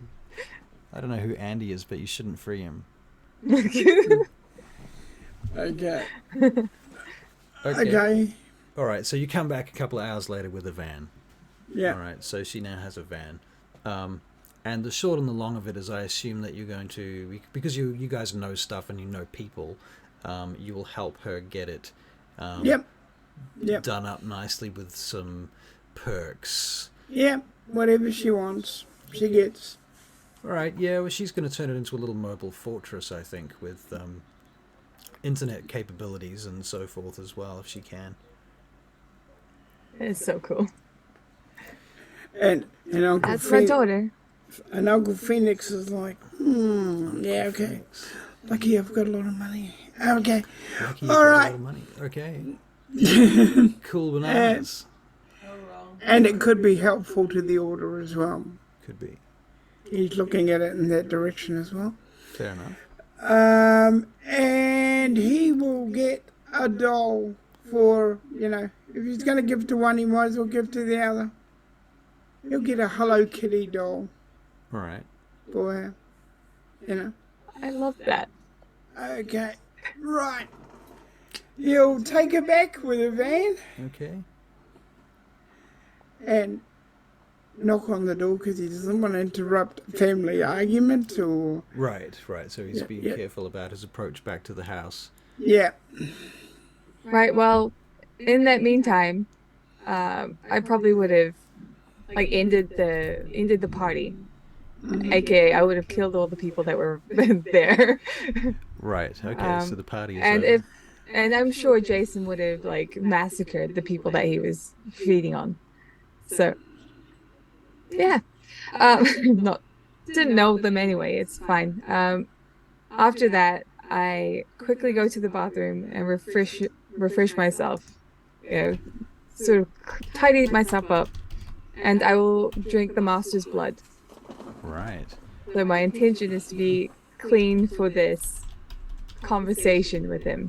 Like I imagine Mercy's at the mirror being like, okay, you can do this. Like you need to do this. Do this. All right. So you're all tidied up. Yeah. I go out to see Jason. All right. Where did you leave Jason? Well, with the bodies. Right. Okay. Yeah. Okay. Well, when you walk into the room, Jason is walking around the outside of the room, wandering around, sort of circling the table, the blood-covered table with these corpses hanging from the ceiling above it, and he's walking around in a circle with a cell phone in one hand to his ear. He's wearing this white suit that's got awful blood stains all over it now. It's absolutely ruined.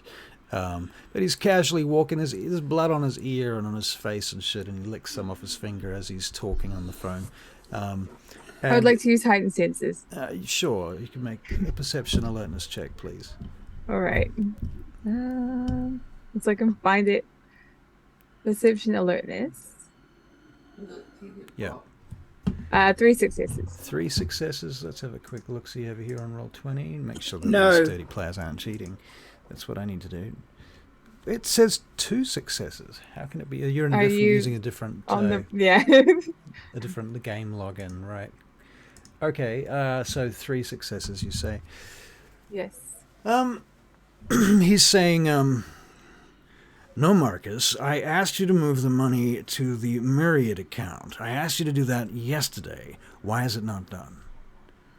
No, fuck you, Marcus. What you're not really comprehending is if you don't get this fucking done tonight, I'm going to come around to your house and I'm going to kill your fucking wife and children. Do you understand? I will be there so fast, you will not even fucking see me coming.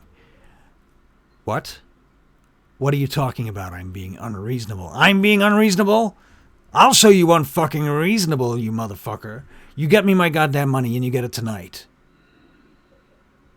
That's right, I'm fucking serious. Goodbye, Marcus. I'm going to call on you tomorrow, and if my cash is not in my account, when I get up, at the time the sun goes down, you can expect to say goodbye to your happy little life. Good night, Marcus. And then I'll go through, turn off my heightened senses. Okay. He looks up at you and smiles. Mercy. How's Marcus going? Oh, you heard that, huh? Yes, I did. You know I can't help it. Yeah, that asshole was trying to shaft me for... Can you believe it? $75,000 in this instance, but he's done it to me 3 times now, and I'm fucking tired of it. It's not a lot of money, but it's the kind of little bit of paperwork wriggling that just pisses me off.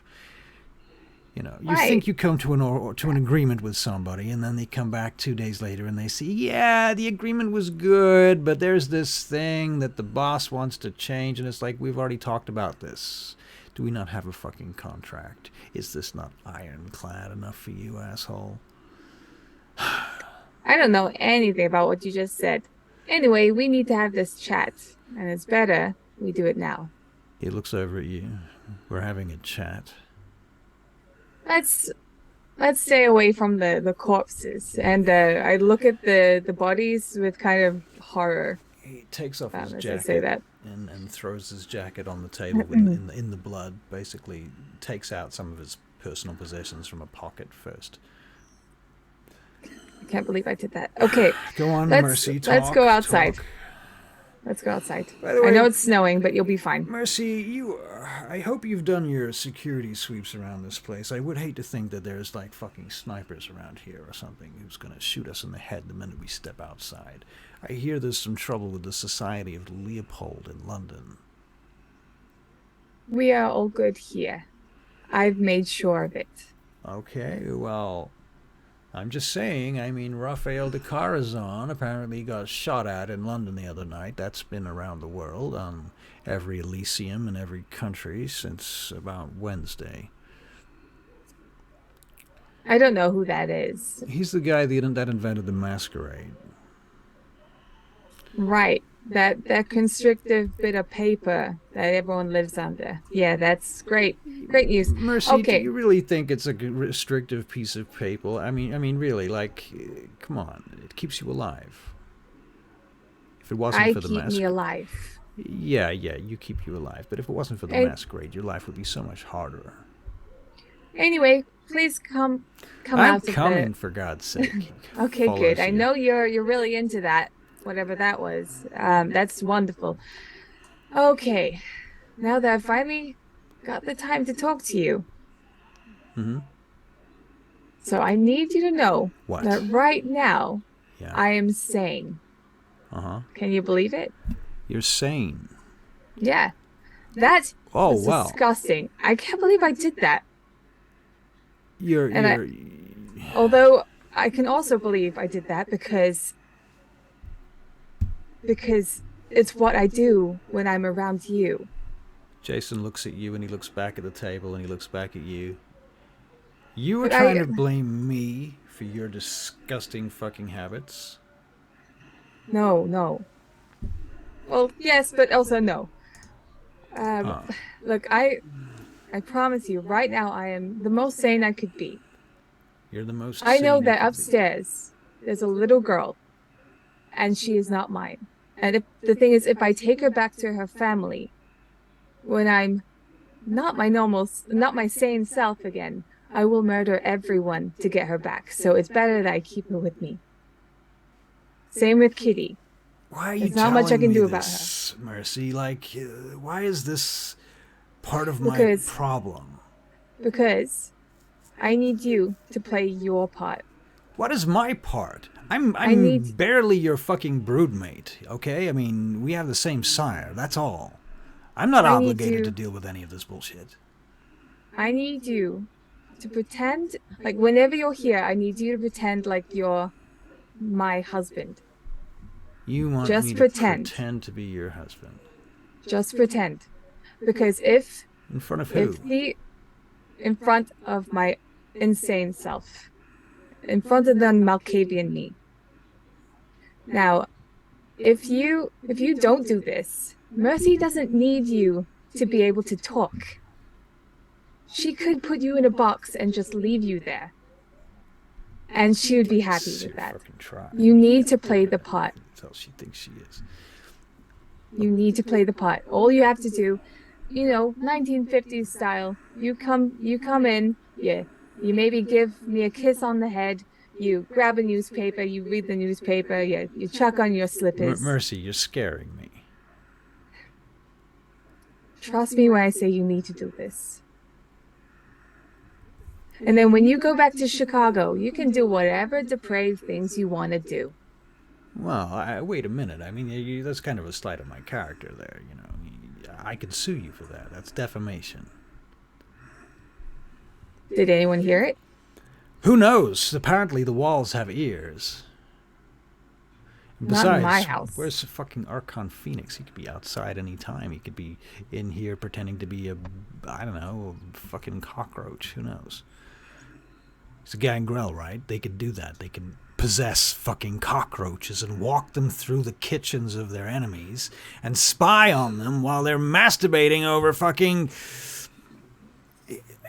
I can't think of anything. Anyhow, I do have to return some videotapes. If you return those videotapes, you're going to fry out in the sun. Is it that time already? Looks at his watch. Fuck. I'm really losing So you're staying here shit for the right night. now. Okay, I'm staying here. Chances are, by the time I wake up, I won't be the same anymore. Have you got a room where I can sleep at Of least? course I do. Of course I do. Well, I fucking hope so. I'm not sleeping in the yard. Of course not. What are you, a gangrel? Ridiculous. That is pretty ridiculous. I could organize a hotel, I suppose, but there's probably nothing for Miles, is there? Nothing for Miles. You're trapped here. God damn it, Mercy. So, I have a room set up for you. The crazy version of me set that up for you. Right. You're fine. Not even in the same room. So wait a minute. Wait a minute. What the fuck? Wait a minute. So, Mercy, Yes? you're telling me right now Right now. you're sane. As sane as I could be. Like, before I got turned. So as sane as you were before you became a vampire is what you're telling me, before Mulcave's blood flooded your fucking veins and turned your brain to mush. Yeah, right now I find you incredibly detestable. Because you're a serial killer and you should be locked up. Mercy, as... But the other version of me is somehow into you. I don't get it. I don't get it. You know what I'm hearing, Mercy? I'm hearing, come here, go away. Come here, go away. You're just as crazy as you've ever been. Don't worry. You're fine. I'm really not. I mean, I don't know. Maybe you're just a new crazy, you know. Who knows? You're shifting, you know. Things change. Yeah, you keep believing that. Where's Phoenix right now? He is on his way back From where?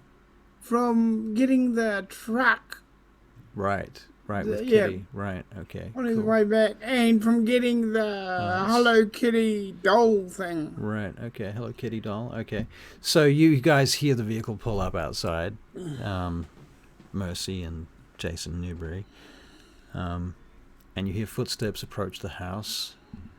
And, I mean, what's the security? What's the protocol here? Is it just a front door and everybody just walks in? Or do they knock? Or is there an alarm? Is there a fucking fingerprint system? What's the deal? I try and keep all my security down low, but like they're out there. There is security out there. There is security. Unseen. Unseen. However, I will go to the door. No one else is able to really get in aside from myself and Kitty. So I will go to the door. Come on in. Where have you two been? Kitty walks in. She lifts up a bag and shows you inside of it. Stuff she's bought. Oh, nice. Is the little one still up? She should be asleep, but knowing her, she's probably still up. Mom, you can't expect her to sleep. She's a ghoul. She only sleeps 4 hours now. You can't expect her to sleep all fucking night. No, I'm trying to get her to sleep. At this point, you know, I can tuck her in, and then she'll wake up during the day, and that's when my other ghoul looks after her. You know? I was thinking about something, Mom. I think, honestly, what you got to do is you got to stop feeding her your blood for a couple of years. Like, let her grow up. I would love to do that, Kitty. But I don't think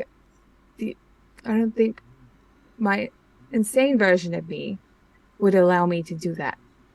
Okay? What are you talking about? The insane version of you? Like, are we talking about what I was talking about before in the car? Yes, it's happened to me too, okay?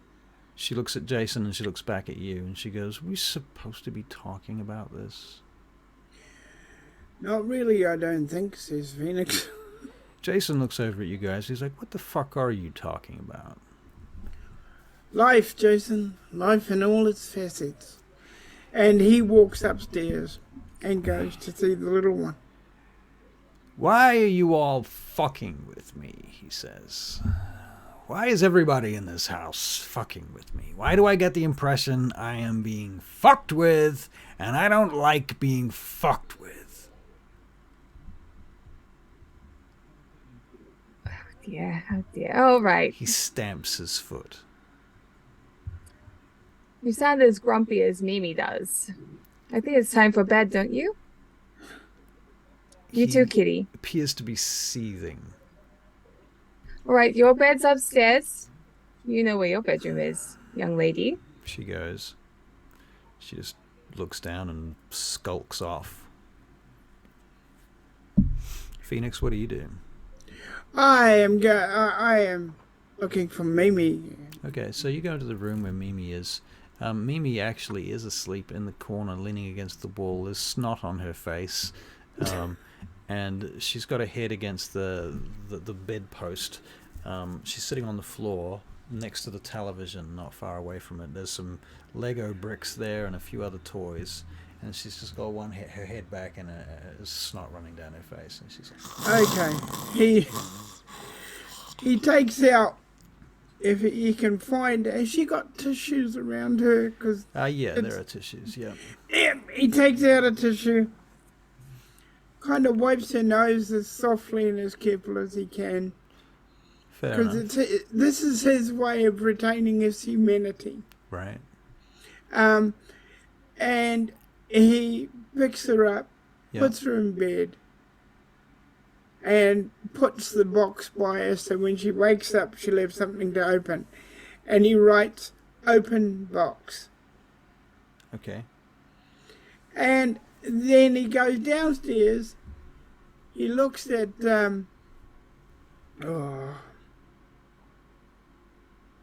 your character's name? Mercy? Mercy. And he says, "I need a piece of lawn." Would you like to use a bonus action to unmute yourself, Charlie? You got it. Follow me.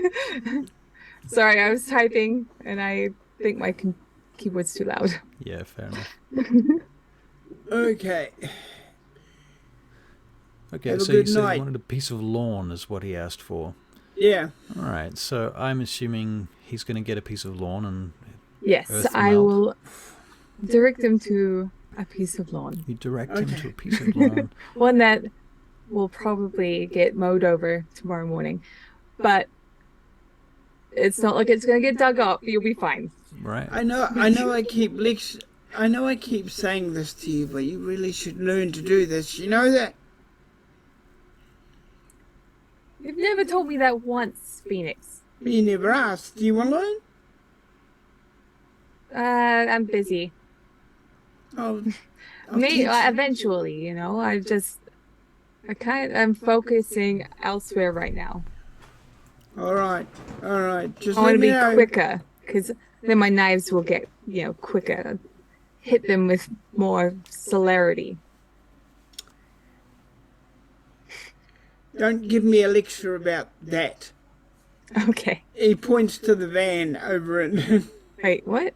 What is that? Bye. See you later. Bye, see you later. Woof. Okay, so woof, he's in the ground. I'll go upstairs and hop into my own coffin. All right, so thusly you guys retire for the day, and the day passes.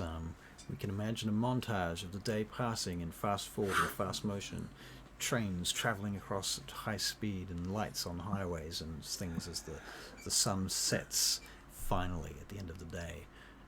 People like ants zooming about their business until finally the coolness of the night begins to settle in, and each of you begins to awaken in your box, coffin, or other abode. Sage, you wake up. Okay. Sage. Sage, I mean to say Mercy. Bishop. Bishop this time. Bishop. Yeah. Okay, Bishop is awake. Wow, we're getting out all the characters tonight. All right. So Bishop, you wake up then. Let's start there.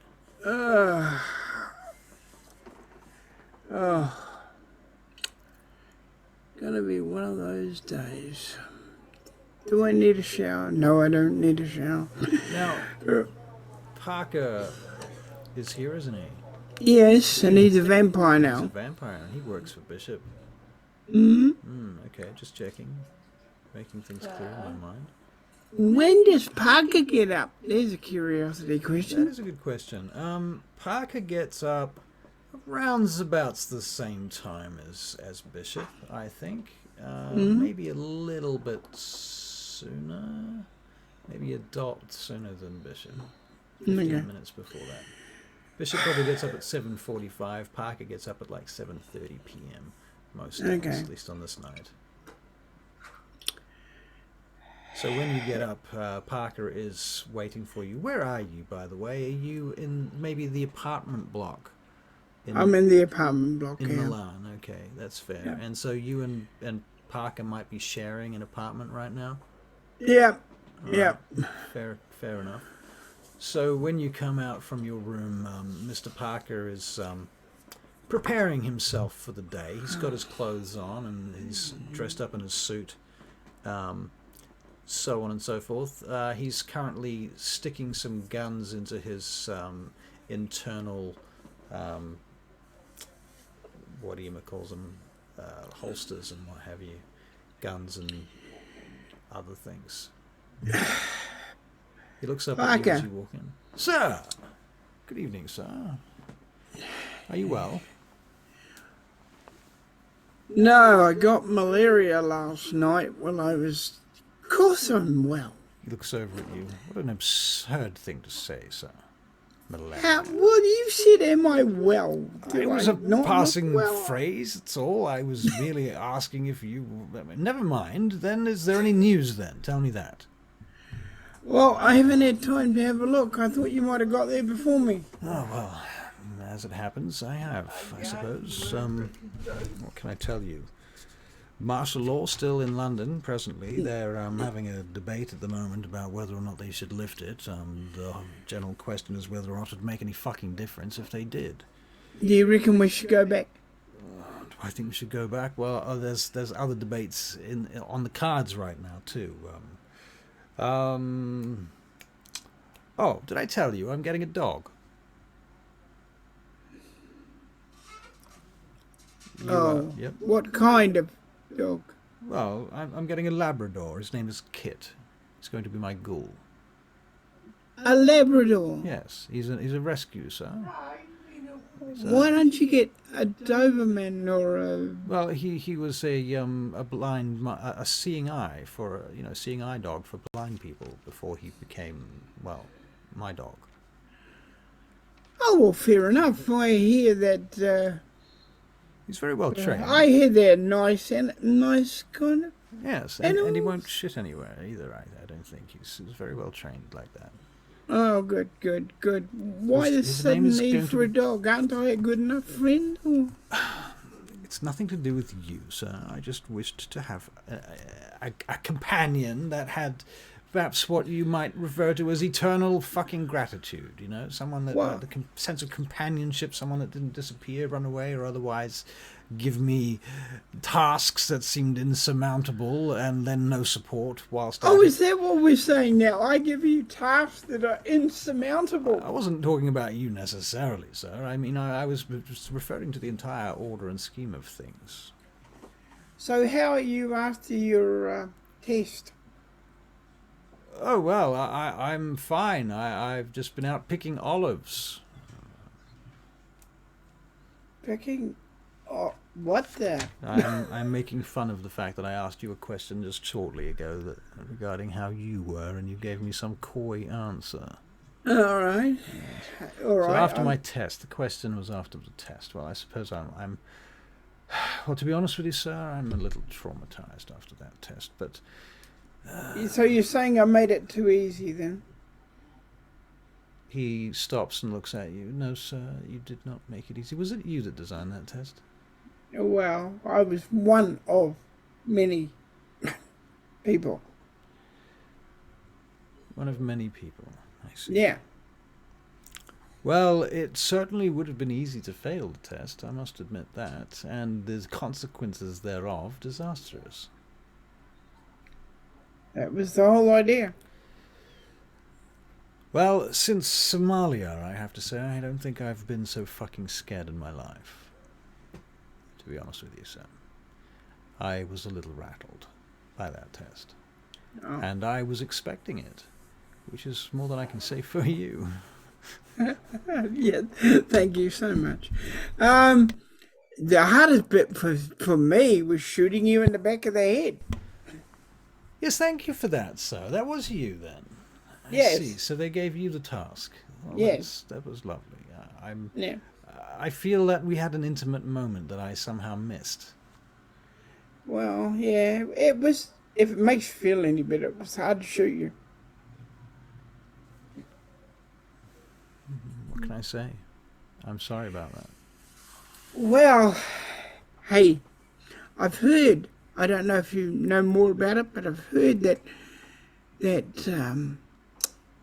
what's his name? The artist guy, you know? Gratiano, Philippe? Yeah, Gratiano. I hear that he's got a new talent now. Painting penises? Well, I thought you might know what it is. Oh, I see. I know what you're referring to. His, what do they call it? Projection, astral projection. That was it. Astral projection, like psychic But I travel. know nothing about that crap. What does that mean? What does it mean? Well, it's very useful, I think, for reconnaissance, is what I've gathered. I mean, surely, Bishop, you surely you know more about this than I do. Not astral projection. No, I haven't got a clue. Well, it's pretty much what it says on the tin, to be honest with you. Astral, out of body sort of thing in the astral plane, I suspect. I'm not an expert on this. So he's a ghost then? I assume it's something like that, yes. I assume he turns Well, into let's a ring up ghost. Sage and find out if she knows what that means, because she's into that ooky Why don't spooky you just stuff. go and contact Gratiano himself directly and have a chat? I understand he's resting. Well, it seems like a bit of a runaround to me. Oh, well, Songbird knows everything like that, so why don't we see if she's really that good? It's up to you, sir, if you wish. I can't Okay. argue with you. He rings. Alright, Songbird. So, Sage, your phone rings. I'm Sage now, guys.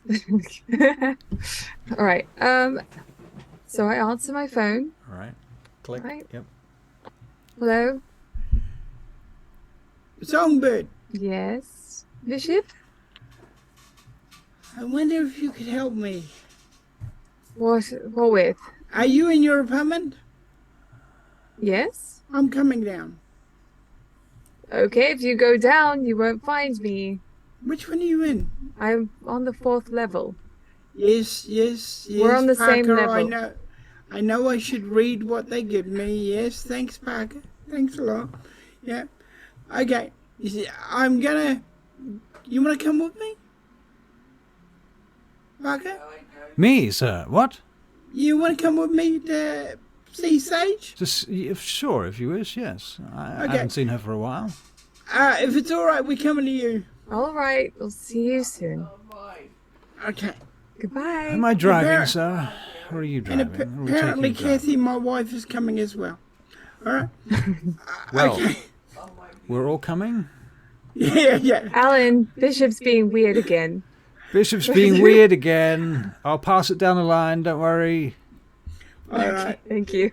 Everyone will He know gets there, in the next he- hour. He rings your bell. All right. So you guys all Hello. get together. So who have I got now? There's Sage, Bishop, Parker, Alan. Alan. So I'm playing and Parker and Alan. Sage. Okay. Why are we doing this? Parker and Alan. Okay, cool. It's funny. 'Cause he brought funny. it up. He brought it up. It was his fault. So what the fuck are we doing here anyway? Says Alan. All right. I need to know something. Is it a need-to-know Parker basis tried to thing? explain it to me, but it makes no sense to me. Oh fuck! I'm screwed then. Says Alan. Apparently, Gratiano, that's his name, eh? Gratiano has a new gift called... Talking about the psychic. If you're talking about the psychic projection, then yes, he can astral travel. which is? It means he has that out-of-body experience that you've had before, except he is himself and not his shade. He's incorporeal, and he can travel over long distances as long as he's been there. Incorporeal, says Alan. That's Well- like, he does not have a body, is that right? Well, yeah, you're essentially a spirit or a ghost. You're like imagining yourself Right. there. Corporeal, as in are like with there. a body, like a corpse. I think that must be where it comes from. Yeah. Interesting. Parker looks at Alan like, wow, you're fucking stupid. Okay, so you're telling me he can get out of his body and go anywhere? Yes, I am. Okay, But it costs him a lot of energy, and that's why he's resting. It's going to take him a while to get up the energy to actually do that. okay. So it'd be good for reconnaissance then, would it not? Oh, very good, very good. He's actually going to do that soon, well, whenever he gets his energy back, to try and track down Scheherazade. Hopefully she's at the Egyptian massage parlor. Well, I call it the massage parlor, because Okay. I can't stand them. Okay, so that'll change things. So That'll where change did you things. say that Scheherazade is missing? Yes, you were there, weren't you? Yeah, I guess. So what are we doing about that? Well, we don't know where she is, and we think she's staked in a box somewhere. Okay. We have to wait for Philippe to get out of his funk. Right. Surely he's not the only one in the Order of Mars that can do this, though, surely, right? I mean, maybe the Master himself can do this. That's true. However, the other members of the Order of Mars Yeah. aren't intimately familiar with the place like Philippe is. Right, that makes Philippe a lot of has sense. been there, even though he Right. can't remember it. That He's does- been there. That does explain a lot. Yeah, I can understand now. Okay. I was thinking, do you think I should buy a house in Milan? I am thinking, why have you changed the conversation? And I can't believe you haven't already bought one. Sorry, it's been on my mind, and I was thinking about that before you came in. Or before we, all of Do you this. want to buy a house here? Well, I don't know. It's a lot of money to commit to a house, in a place that I don't necessarily live all the time. So it's hard to... Do you want to live here? Well, I would like to be able to live here. I mean, after all, the mountain is here, and we do spend quite a lot of time in the vicinity, so it wouldn't perhaps hurt. And as I'm learning, we are entering into what is kind of being called the long night by other members of our kindred society. And I feel All that right. time stretches up Why, ahead of me. if you want, we could purchase one together. I understand that Philippe has an Sounds pretty good. apartment in Milan. He has a vineyard in Milan somewhere. And he has... That's what he has, I think. So, yeah, What if... we come here. Why not? I've got a crazy fucking idea, says Alan.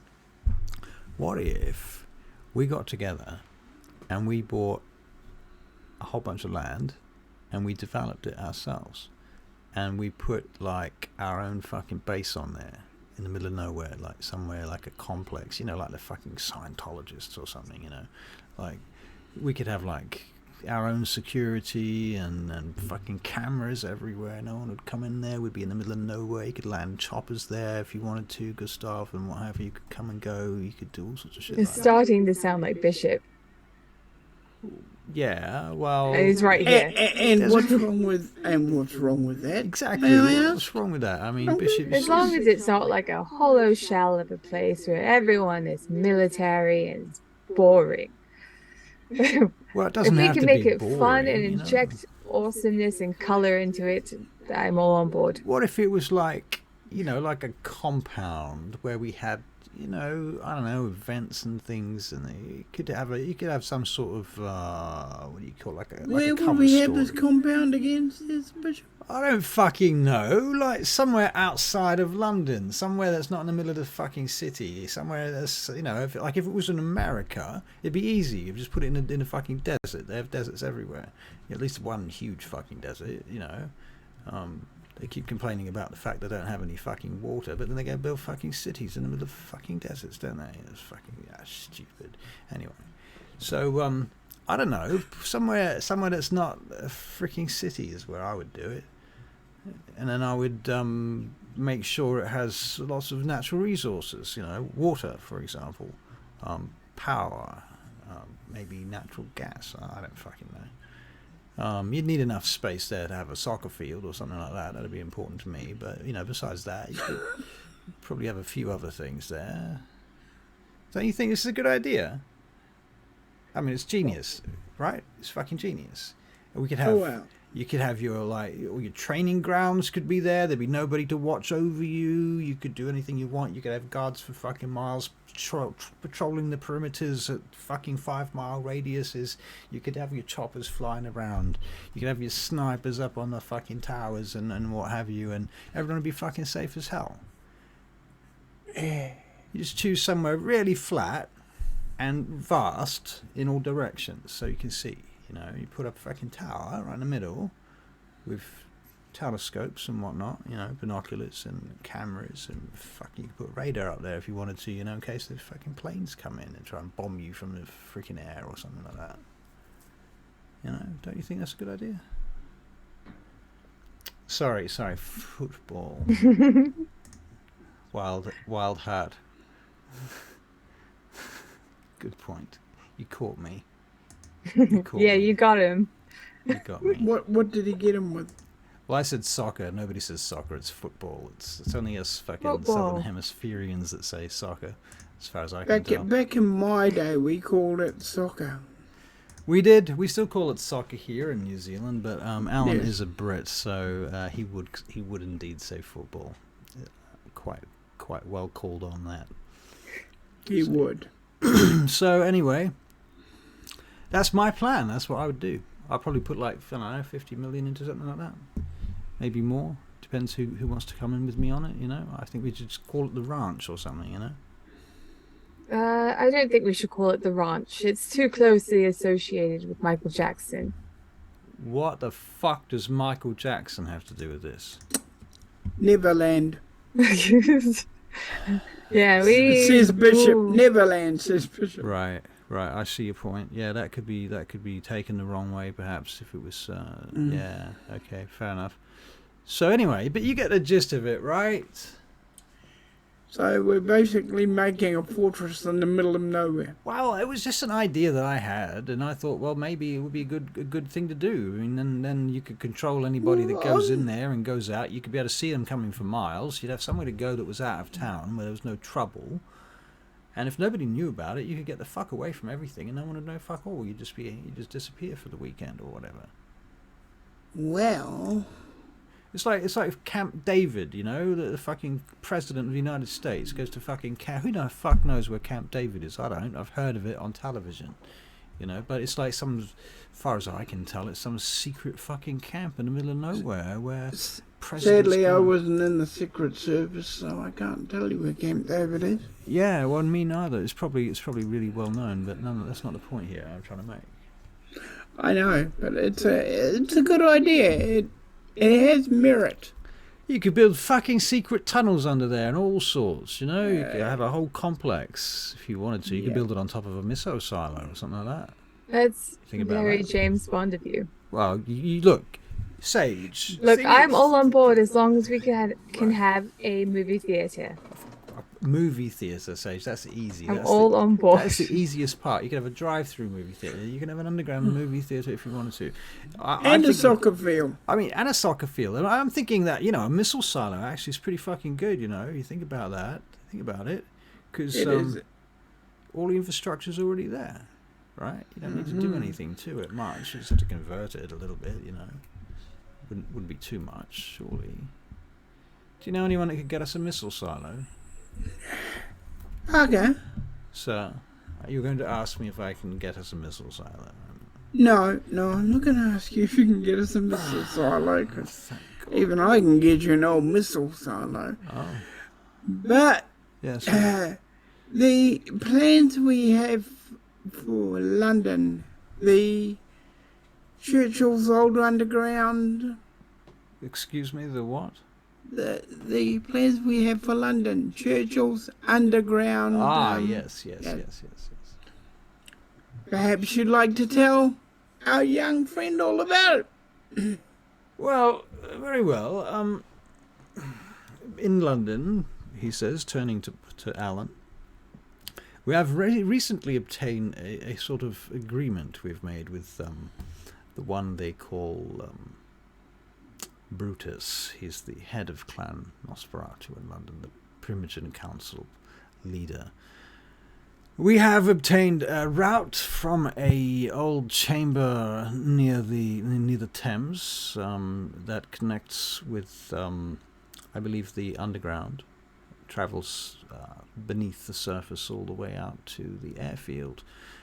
We have a direct route now underground from the River Thames to the airfield via the subway line, Route 14, I think it is. Out of game, I'm making shit up. I don't know what the fuck subway in London is like. He gives you some details anyway. The chambers themselves were initially a World War II complex built to defend against bombing during the Nazi raids, if you recall. I'm sure you don't recall. But yes. So Alan sits there listening to this. So is this what you're talking about? Basically, instead of a ranch, you've got like a fucking underground, war room or something in the middle of the city? Yes. That's not bad. Yeah, I can see that's quite useful. All right. Yeah. But you see, your suggestions are going to be put into that. Okay. In one way or another. I still think that a base in the middle of nowhere is a great idea, though. Well, the Sabbat had a base in the middle of nowhere. And how did that work for them? I still want to get a look at it. Unfortunately, if we get a look at it to see if they're using it again, we might get caught. Sorry, just a moment. So I think Wild at Heart is saying they would like to play a Salubri or a Ravnos. Ha ha ha ha ha. I laugh not because it's funny, but because I am running this scenario with only the core clans from the player's handbook, I'm afraid. There are a lot of restrictions. The restrictions are there because I want people to roleplay archetypal characters. And unless you have an extremely fucking good idea for a character that's not one of the main core clans, I'm probably not going to allow it, just to be straight up front about that. Now, anyway, please continue. Okay. So yes, things are underway, but don't you have an album to cut, young lady? Oh, yes. Most of that is back in London, though, and chances are we're going to go there anyway. Once we have Philippe, try and find Scheherazade. Okay. Okie dickly doke. And so what are we really doing about finding Scheherazade anyway right now? I mean, I haven't seen anybody lift a fucking finger. I'm going to... You've tried to get in contact with her, right?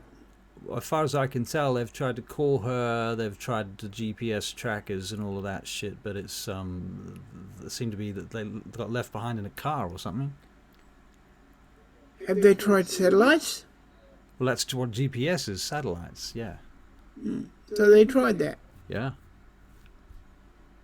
And what did you say they got from it? They left, all they know is the location of her car. Which is where? London. Well, that's...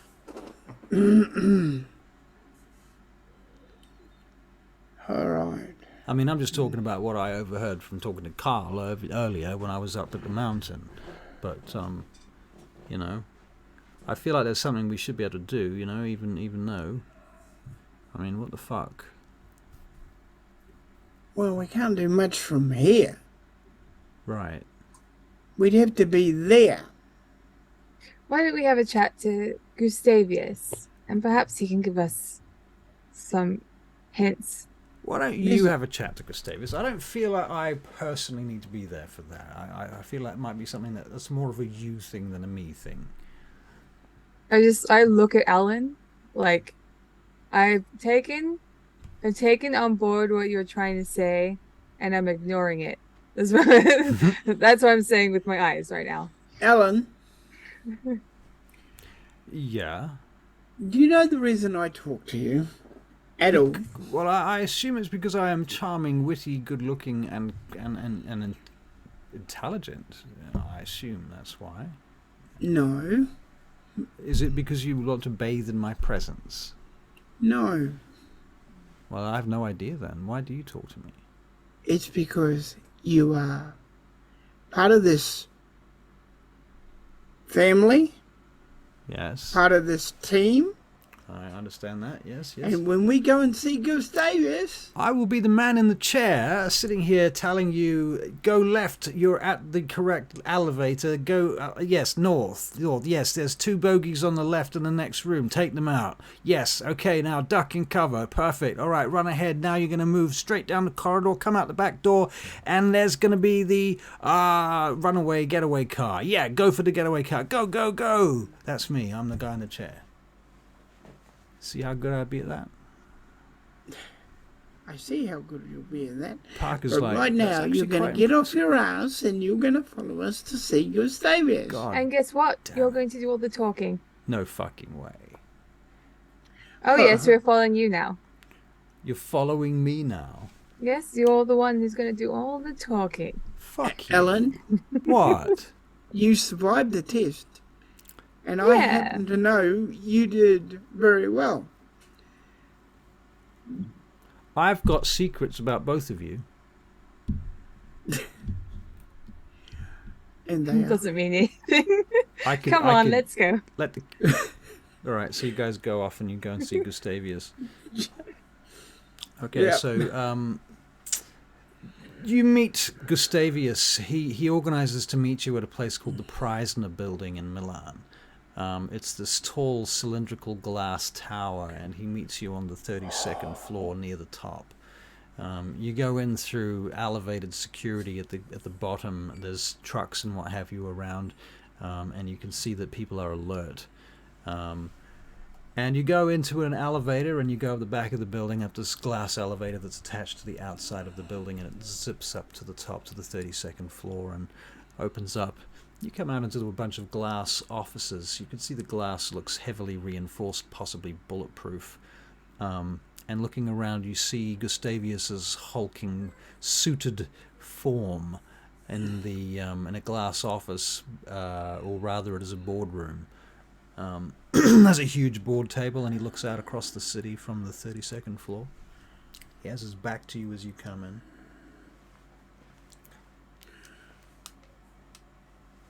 You can see the shiny skin of the back of his bald head. You walk into the boardroom. Yes, we do. All right. Okay. There's a guard by the door. You know this guard. Their name is Legodorov.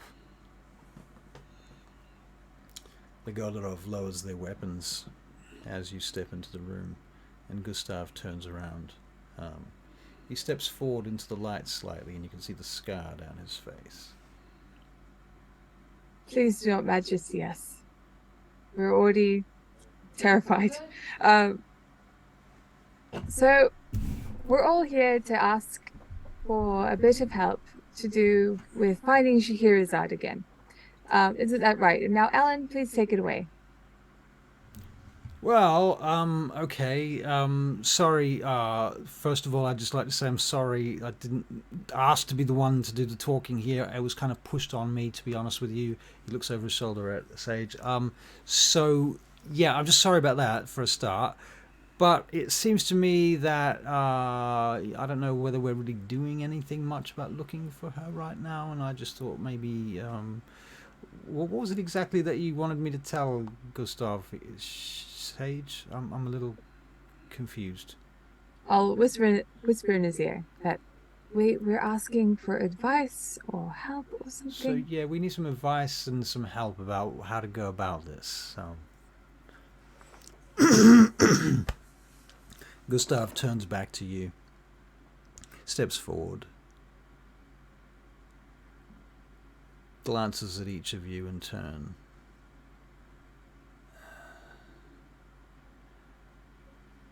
I want that fucking Setite staked. I want her heart. I want you to burn that fucking temple. Chase them out of London.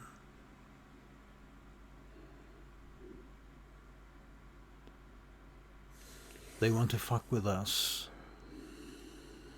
We will bring war to them.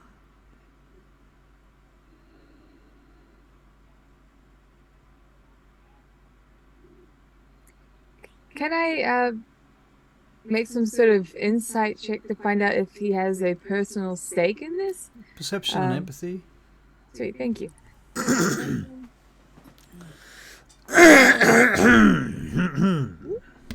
Nope. -2. -2. Okay. Yeah, no, he definitely does not. Okay. Okay. I will give you the forces to destroy them. It's about time. She's been a pain in everyone's backside for the longest time. However, there is something. If we need to find out if Scheherazade is in there, because if we do rain down fire upon them, we don't want her as a casualty. Then we need your help. You need to speak with them diplomatically. God, and I ascertain hate that. from them what Scheherazade's whereabouts is. Okay. Do you think we could perhaps bargain with them? And then rain down hellfire? How far along is your original plan for Helgut? We haven't had a lot of time. In the time that you have spent considering, I have rallied 2 mobile bases to Helgut, 4 helicopters, 4 snow leopard tanks, and various other deep cover operations to the location.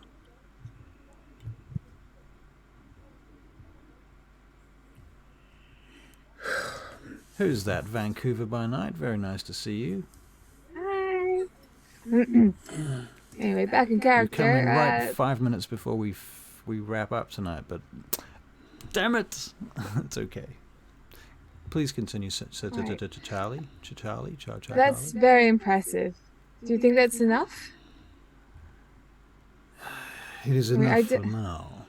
I don't even know how we can formulate our plans, because they've given us a jar full of Bryce Maxwell, which was what I was going to use as a means to try and get her to go there, as a sort of, I guess, balancing of the power. But I don't know what we can, I don't know how we can get her there. Why do you not invite her? It seems to me to be this simple. She is looking for something. She wishes to make entry into the Order of Mars, does she not? That's true, yes. But I My felt lord. like Oh, sorry. Sorry, Shay. I felt at the time when we had Bryce Maxwell alive, we could have used that sort of hatred for each other, that annoyance, to sort of bring a balance, to invite her in as as a means to stop what she's been doing. Can you be more succinct? Probably not. But we will try. We will try to invite her there. I feel like she might need something more. Then My lord, I have an idea. Guard. he turns to you, Archon Phoenix. No. Oh, Bishop. It's Bishop. Sorry, the Bishop, not Archon Phoenix today. Bishop. I have an idea. He looks you up and down. Do answer me these questions. Do the elders that join the order also have to be tested? That is not something that I can disclose. Well, let me put it this way. If they do, she will have to be tested, will she not? Of course. In which case, excellent time to kill her. We will have to be careful. You understand that slaying her will create an enemy of the Ministry of Set. Well, that's the other thing I want to ask. Does the Master want her dead or alive? Can you make a perception and empathy check, please? I'll roll yours for you, Barry. Could I also make one? Yes, you can. Barry, who are you? You're not Philippe. You are... Finally. Bishop. Bishop. I got a 5. You got 5 successes on a perception and empathy check. Okay, that's nice. I'm just rolling Barry's perception and empathy. Once I find empathy on this enormous long list that is not alphabetical. Empathy, where are you? Empathy, there it is. It might have actually been alphabetical. I'm just blind. Okay, and Barry, that's -1 success. Okay, so Barry, why is your character so distracted presently? Because I'm trying to get my point through without sounding like a dumb dick. Right, fair enough. Okay, the thing is, she will have to be tested like anybody else. We will explain that to her. We will let her know that everybody does it. Us, you, we've all done it. She has to do it as part of her joining if that's what she wants to do. So then she can tell her people she has to be tested if she wants to tell them.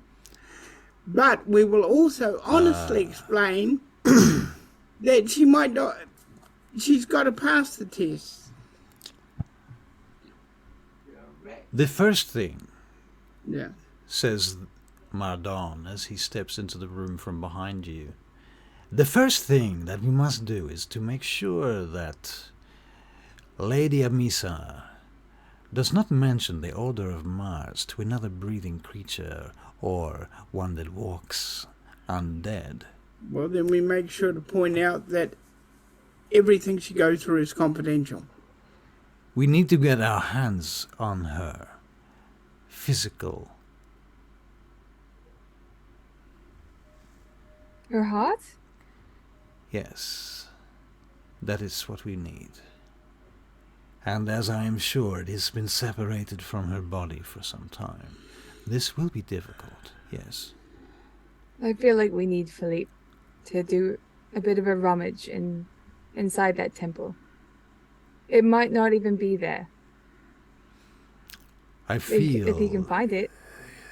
there is somewhere else you will need to go before you can truly handle Amisa. She has spent some time in South America. There is a child of hers. His name is Brother Fuego. He's her own progeny. This Fuego hosts some kind of cult in the valley of one of the places that are hidden from us. I cannot explain this too much without the assistance of the Saint Bernard. In any case, there is more complexity to this situation. Amice's heart is not in Europe. Gustav looks at him like, what the fuck? Well, why do we not take our everything, destroy them? If they are in South America, then surely we can destroy them without great consequence. The Sabbat have already taken these places. Perhaps not. We do not wish to gain the ire of the Methuselahs. You do not consider their actions, but I do. Gustav nods. Very well.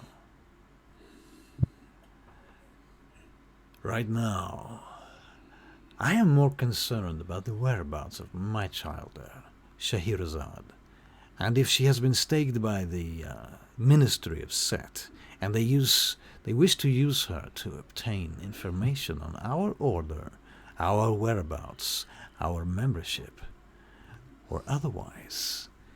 We are going to need to defend ourselves, and we will need to find a way to get her back into the fold as quickly as possible. Mardon walks off. Gustav looks at you. Mardon just basically vanishes from the boardroom that you guys are in. What does he think of this place? Are you asking Gustav that? Sorry, are you asking Gustav that question? Yes. He looks you up and down for a moment, considers the question, weighs it. Who knows? Who knows? Gustav starts walking towards the elevator. Are you coming? Yes. Yes. I suggest that we begin in London ourselves. I think that South America is something we shall consider, but we will need more information. Fetch Philippe. Fetch Alexis and the doctor if you can. We will meet them in London. I will lead you on a mission into the Egyptian temple. We shall find Scheherazade if she is there.